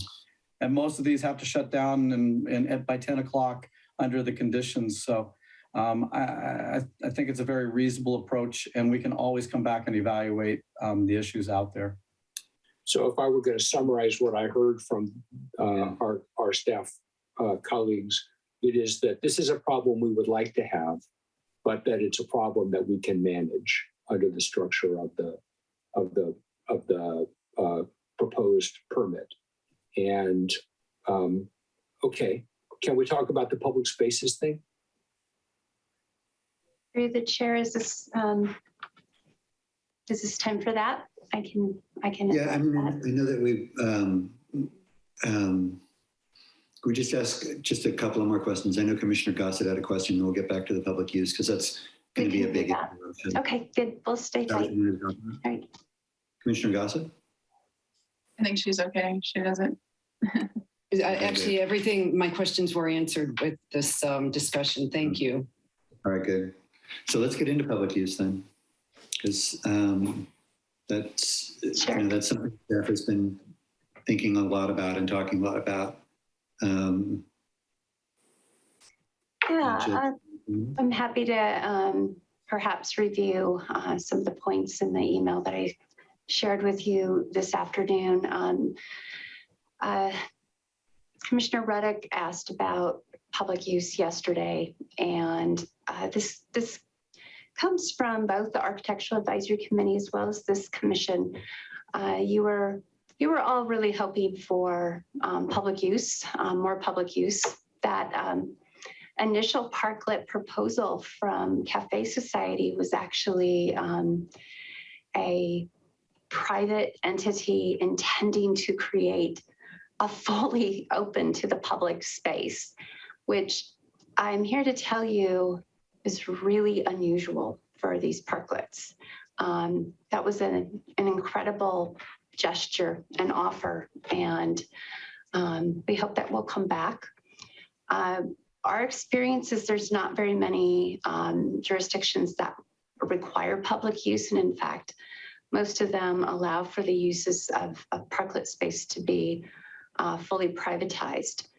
That said, because of the Architectural Advisory Committee and this commission's interest in it, we really tried to focus on how to make something like that work with what turned out to be our pilot projects of Barterra and Vittoria. They both agreed to allow public access to the space during non-business hours. Now, I want to make a note, that parklet, as great as it's looking and it's being used, is not done. We haven't finalized it. It has a few more details to go, and it's going to need a little bit of signage to tell folks that they are allowed to enter the space during non-business hours, just like what we would hope for in this program. But we also know there's parklet potential where the business owner is really concerned about unsupervised public use of the space and about liability. They are making a big commitment to with insurance and indemnifying the city, and with the cost of their improvements, which are built up floors basically on the street, decking, possibly their furniture, and they worry about that. And so we were thoughtful from our Coastside Recovery Initiative folks that we're hoping this program can really be flexible. And so from that side of it, we presented to council in the Vittoria and Barterra staff report for their license agreement, a split fee structure. The license agreements are going to require an annual fee, and the fee is tuned to the basically the market rate of a parking place.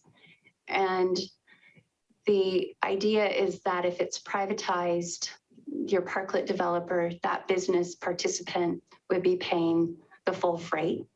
And if the participant was open to the public use, that we would suggest keeping this simple and just cutting that in half. And for Vittoria and Barterra were really pleased about that. They thought it was fair. We think council thought it was fair. They approved both license agreements. So that's sort of the premise of how we came back to you. We understood your preference, but we also heard some other input, And I do believe from the urban design perspective, even if a parklet isn't open for public use, that you are still getting some very nice things for your public right-of-way, for your pedestrians in particular. But parklets provide some traffic calming.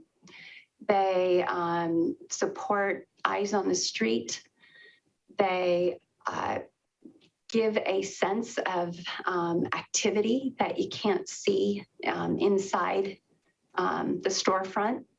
And when you see more people using a space, it's attractive in a positive way. And I have a little different tweak on it from my dearest buddy, John Dowdy, over in Public Works.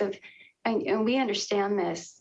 Every city has its own culture and norms. The problem of having a parking problem is something you want. We understand that is true to some extent. It's just that not for this community, for calibrating to what this community wants is why we did all these parking surveys. It's why we're putting all these conditions in this permit that's being proposed to you. So the managing it so it's not a problem, but hoping that it comes forward. The same with noise. And I am going to add on one thing about noise is that there's a draft condition of approval that includes adherence to the noise ordinance and the noise standard of cutoff sound is actually quite strict. There are probably a number of businesses now that are not conforming with it, and we don't get any complaints about them. I'm of the impression that there is a relationship and sense of what works well for your downtown owners and businesses. That said, if we ran into a problem, that condition is a perfectly usable tool, and I'm not afraid of having to have a friendly conversation. Or Joe is so effective; he can have every friendly conversation, and folks adjust. So anyway, I hope that helps a little bit. We also did want to note this program does also allow the city to create parklets. You can have a public developed parklet for public use, and some cities have done that. And we just wanted to make sure that we cover that base just in case we could do one. So that's in there too. Thank you. I'll reflect on those comments while my colleagues speak up. Thank you very much. I appreciate all of that response. Vice Chair Hernandez, did you want to talk about that? Yeah, so Jill, we're talking about an area that's roughly a 5x2 grid or 10 square blocks. Is that fair? I'll let Joe do the counting. It seems about right. But, and before Joe does his math, how many parklets, if we have 100% participation, how many parklets are we talking about? So your math is pretty approximate. So yeah, that's about right. As far as how many parklets, if in a perfect world we had everybody that wanted to apply, essentially we're looking at, well, you've got with Bartera and Vittoria, that's basically already taken out the 300 block. But ballpark. Ballpark, we're talking probably 5 max, 5 or 6 max, depending on one per side per block is what and based upon parking spaces is a rough approximation, is 1 per side per block of Main Street. Plus there are obviously a few places that are on the side areas with that. So you could, have some others, say Spice Me, for example, or you could have Main Street Grill who would choose to go onto the side street rather than Main Street, so there's some variability to that. So if people are really good at Tetris, we could have 10 to 12 parklets max. That's extreme. Okay, so my view on this is, first of all, I'm totally impressed with the level of professionalism and the thoughtfulness that's been applied here. I understand, I often hear people complain about how far I have to walk. If you're waiting for a donut, I have a greater sympathy for, Half Moon Bay Bakery. But other than that, I'm not, like, you can walk 2 or 3 blocks to get anything you want in Half Moon Bay, and it's not onerous. And I think the traffic study clearly demonstrates on the busiest days we have that we're not putting a huge burden on people. I do think signage and wayfinding signage could be improved so people know how to find parking and they're not doing things that annoy the neighbors. But part of living in a downtown is you have a walkable area. There's a cost that comes with living in a highly walkable area in a viable commercial center. So I loved your memo, Jill. I think that giving city staff flexibility over a maximum of 12 parklets, including absolutely would love to see some public parklets, some things like what they do in Redwood City.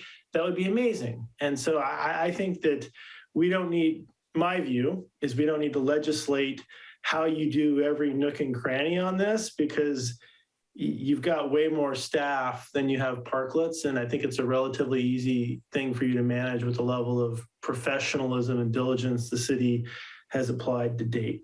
So I'm good with what you guys are doing. And I totally support everything here. And Commissioner Reddick. Thank you, Chair Gorn. Again, in February, I was a proponent of maximizing the public use of these spaces, but I did want to say for the record that I understand and support Jill's response to the question about public versus private usage. And to me, what's most compelling about this recommended approach is that having a mix of city-sponsored spaces, hybrid spaces for which the business would pay a discounted fee, and privatized spaces, I think is pretty logical and makes sense. And a lot of it goes back to what Jill was very articulate about, that even the privatized spaces will contribute to the revitalization of downtown with traffic calming and a more vibrant environment for people to hang out with. So I do support that approach to the mix of public and private use. And Commissioner Benjamin, do you feel like you had your question answered about public use? What Commissioner Reddick said is what I was waiting to hear. So thank you very much for that. All right. I had one other question. Joe, you have a big dog. Yes, she actually just tried to interrupt me. Yeah, my dog did the same thing. I apologize if I was looking down from time to time. How would you feel about taking your dog in that 4-foot space down the sidewalk during dinner? Would that work? I walk her past Cafe Society all the time, and that's probably the narrowest point of any of our sidewalk programs. And she goes along just fine. She's I've got, just for those that don't know, I've over 100-pound Great Dane, and she's got a lot of mass to her. But yeah, she doesn't have any issues navigating. I think the only issues that you come across would just be like with anything else in any other public space is people with other dogs that don't have the consideration for the walkable traffic. And that's pretty much anywhere you go. Okay. Yeah. I feel like these are reasonable answers. I mean, I got the memo, literally and figuratively. I'm not here to be the hand that says this is a bad idea. I never was. and I apologize if it seemed otherwise. But this, I think, is a great advance in the way we're approaching downtown. I just want to tread carefully because sometimes really good ideas produce really unexpected consequences. And I don't want us to look back and say, gosh, if only we had. So that is the thrust of my questions, and you have answered them. I like the extra code where the fire department's going to be paying attention to space heaters that are going to make those spaces a lot more attractive on fall evenings.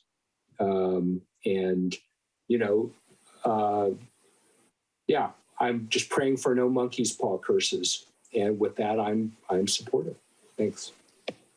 Well, I mean, at our last meeting, public use and the parking issue were the two big unanswered questions.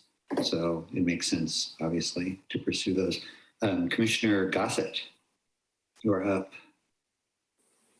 Thank you. Thank you, staff, for doing such a nice job with this project. And I did attend the February meeting as a member of the public. And I was very supportive then. I was so pleased that you guys were working on this.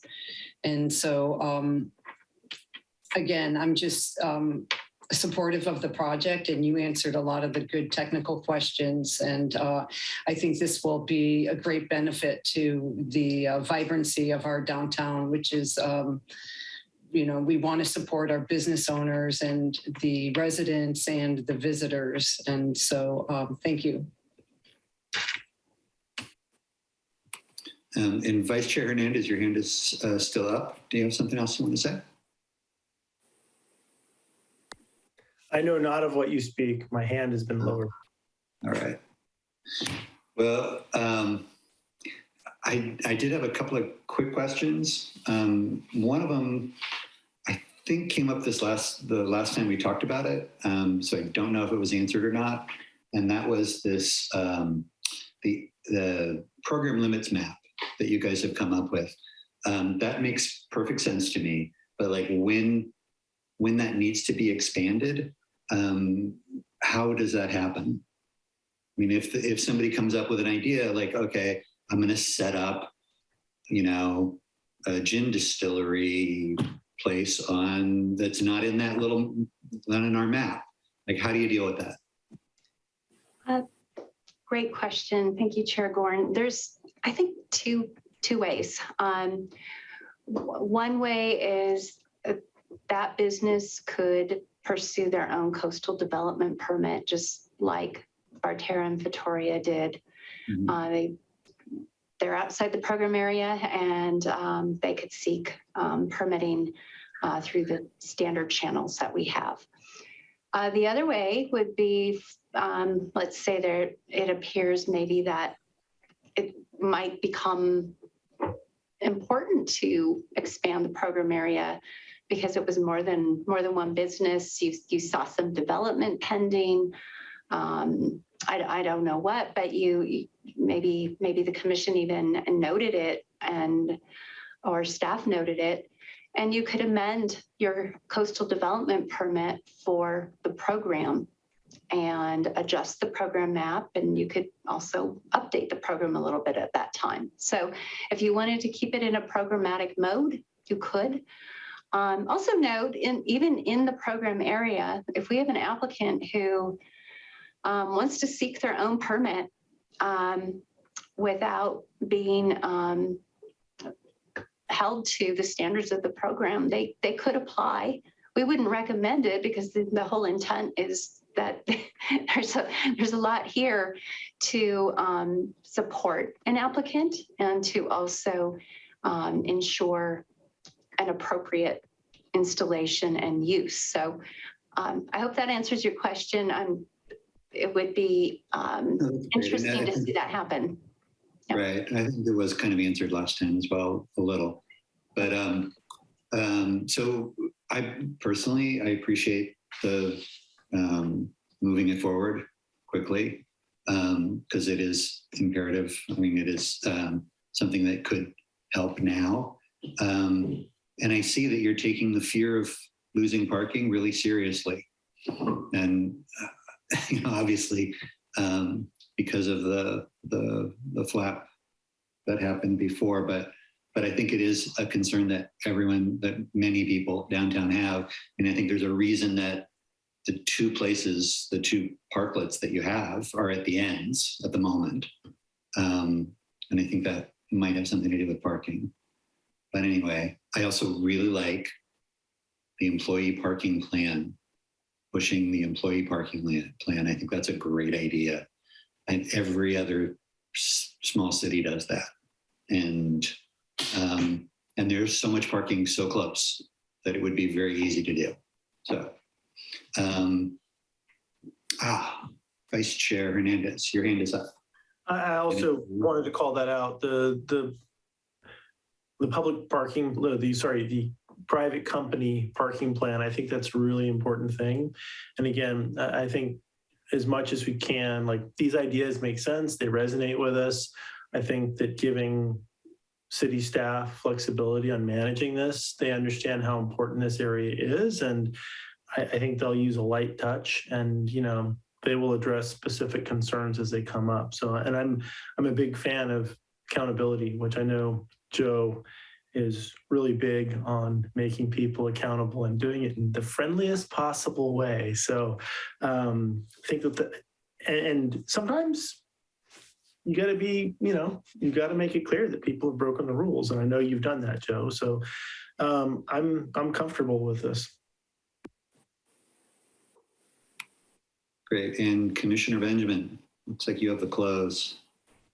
I think that Vice Chair Hernandez had the close. I move that we approve the resolution next in order. And do we have a second? I'll second it. Reddick seconds, or okay, you got in there first. Okay, Commissioner Reddick, Yes.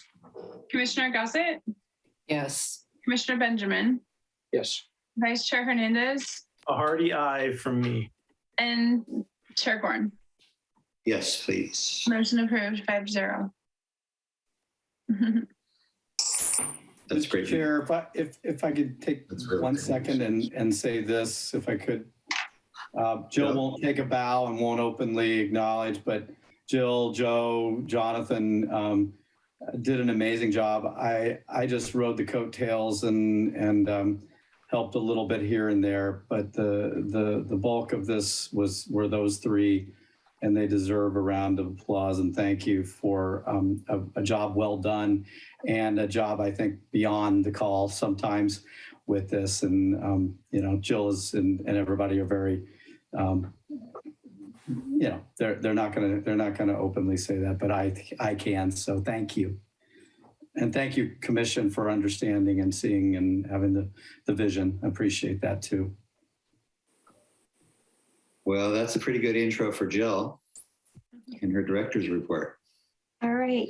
Thank you, Commission. We really do appreciate your work tonight. And thank you very much for getting through that big fat packet.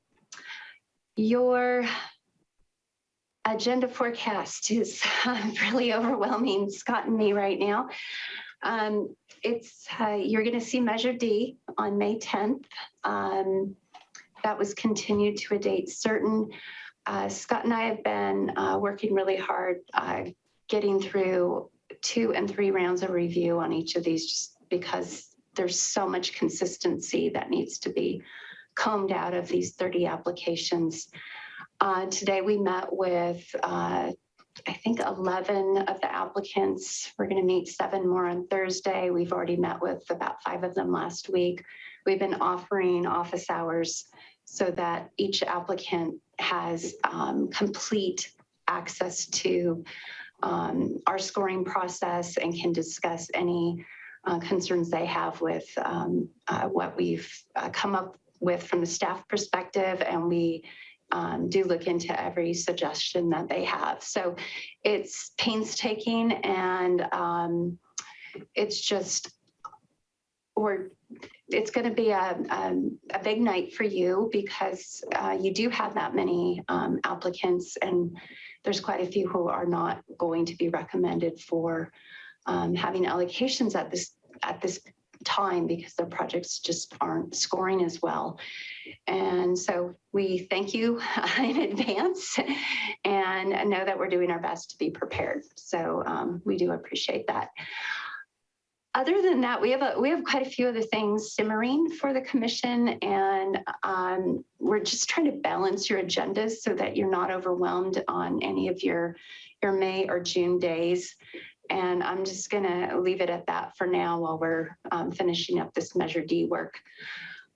You should have received an email from the city clerk for doodle poll.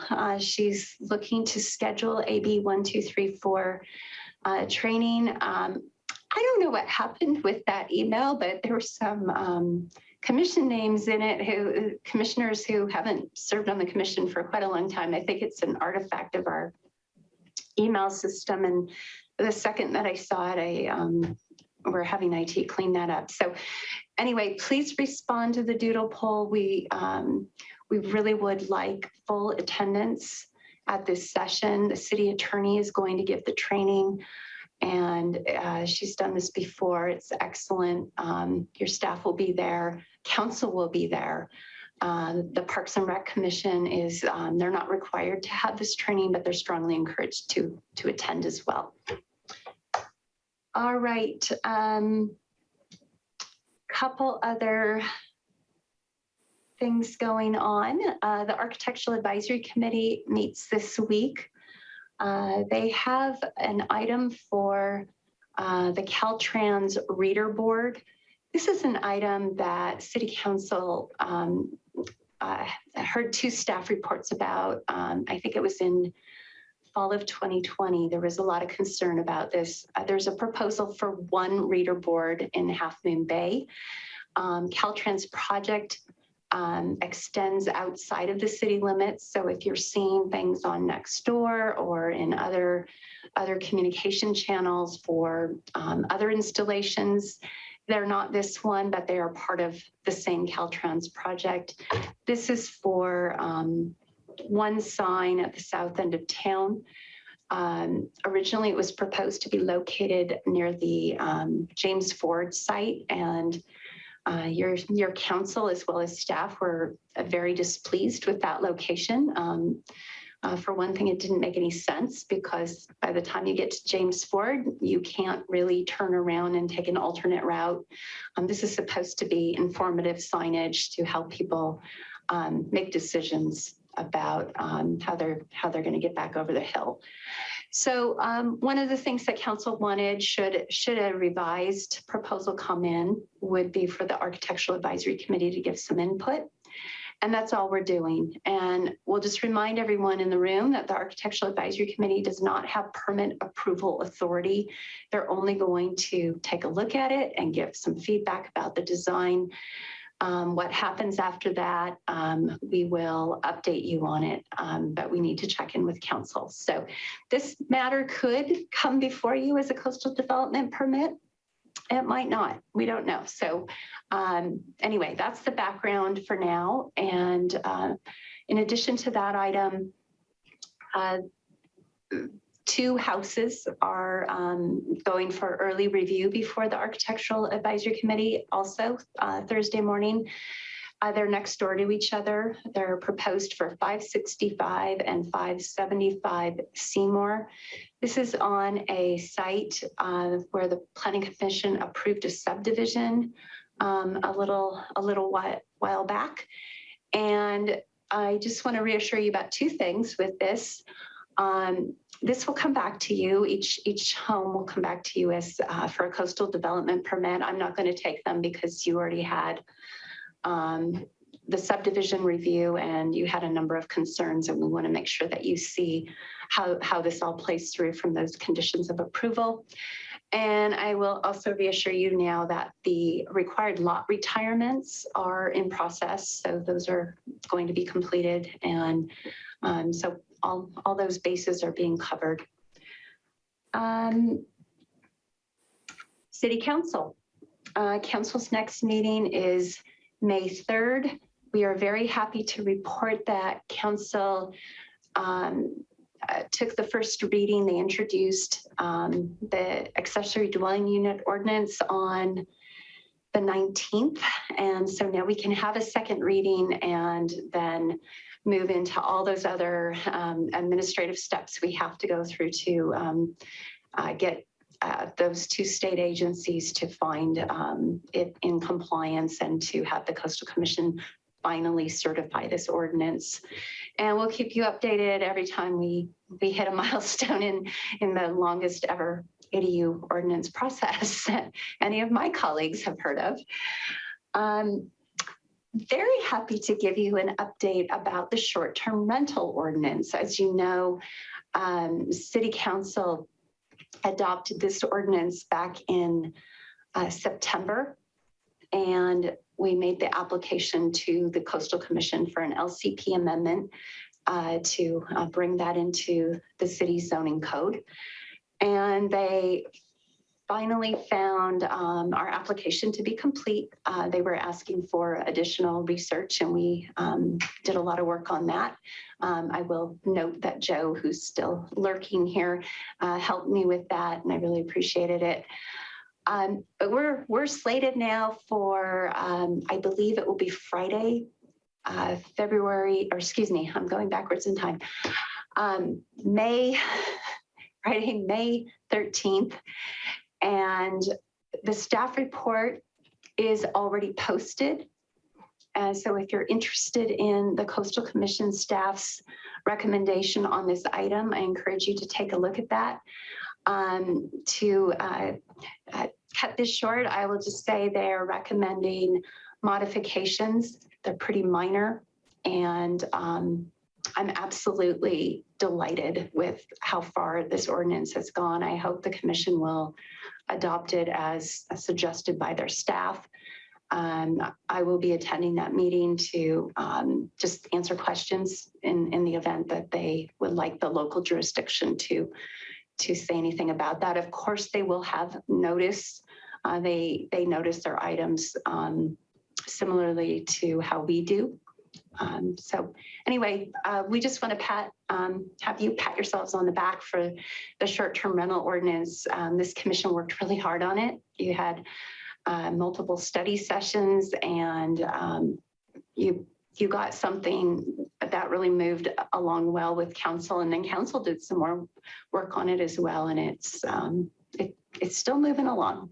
So thank you for the time to give you an update. If you have any questions about any of these items for staff, let us know. Always happy to talk to any of you. Thank you. Thank you, Jill. So I'm going to throw it back to commissioners. If there is any commissioner communication, this is our time for that. Vice Chair Hernandez has one. So I don't want to create a discussion issue, but I will talk about the changeable message sign on my street, which has been there for some time. And it's a little trailer with a black digital sign that tells you if you're going too fast and tells you about, coming up and down the coast. And man, those things look trashy, and they're parked in front of people's houses for a long time. I just would like us to do something that does not look trashy. So, we're trying to have in my case, I'm very fortunate. Commissioner Ruddick is also very fortunate to live in a coastal access area or a coastal access street.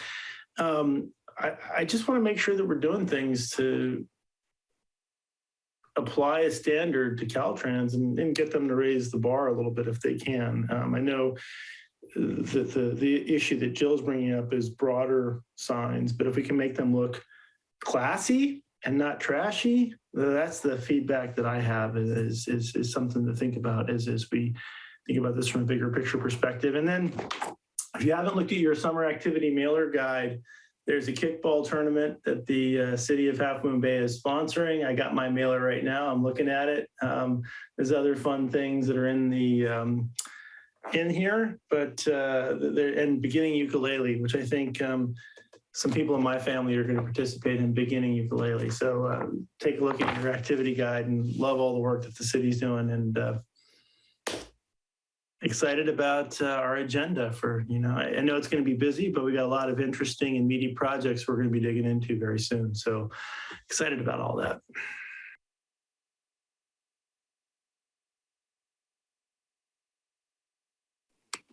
Commissioner Benjamin, what you got there? Yeah, show and tell. It's not really communication. So I probably because I was involved in some of that early sea level rise stuff, but even if you didn't, I know I'll see your activity guide and raise you a coastal climate change flyer.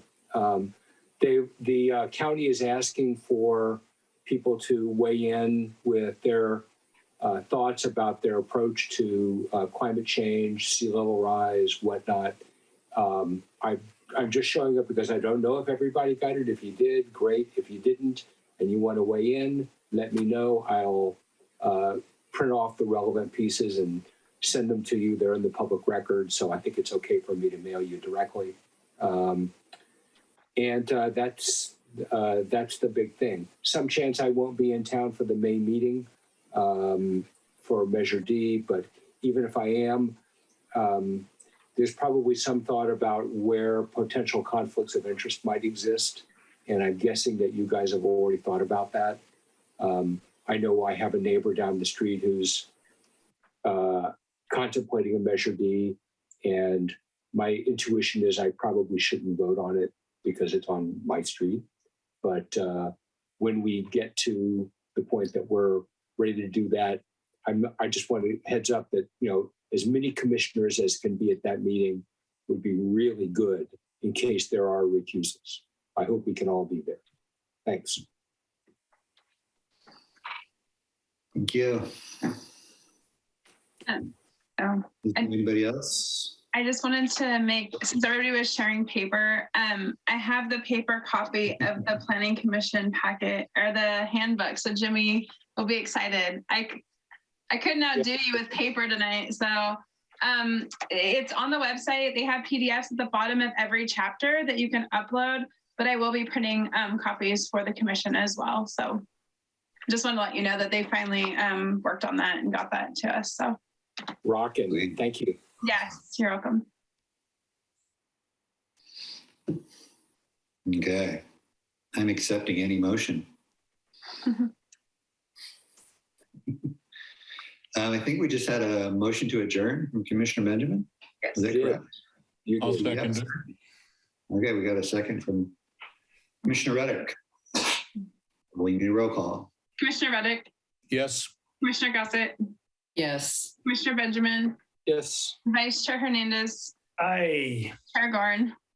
Yes, please. Your meeting's adjourned. Thank you, everybody. Bye. Excellent. Thank you. Take care. Be well. Bye.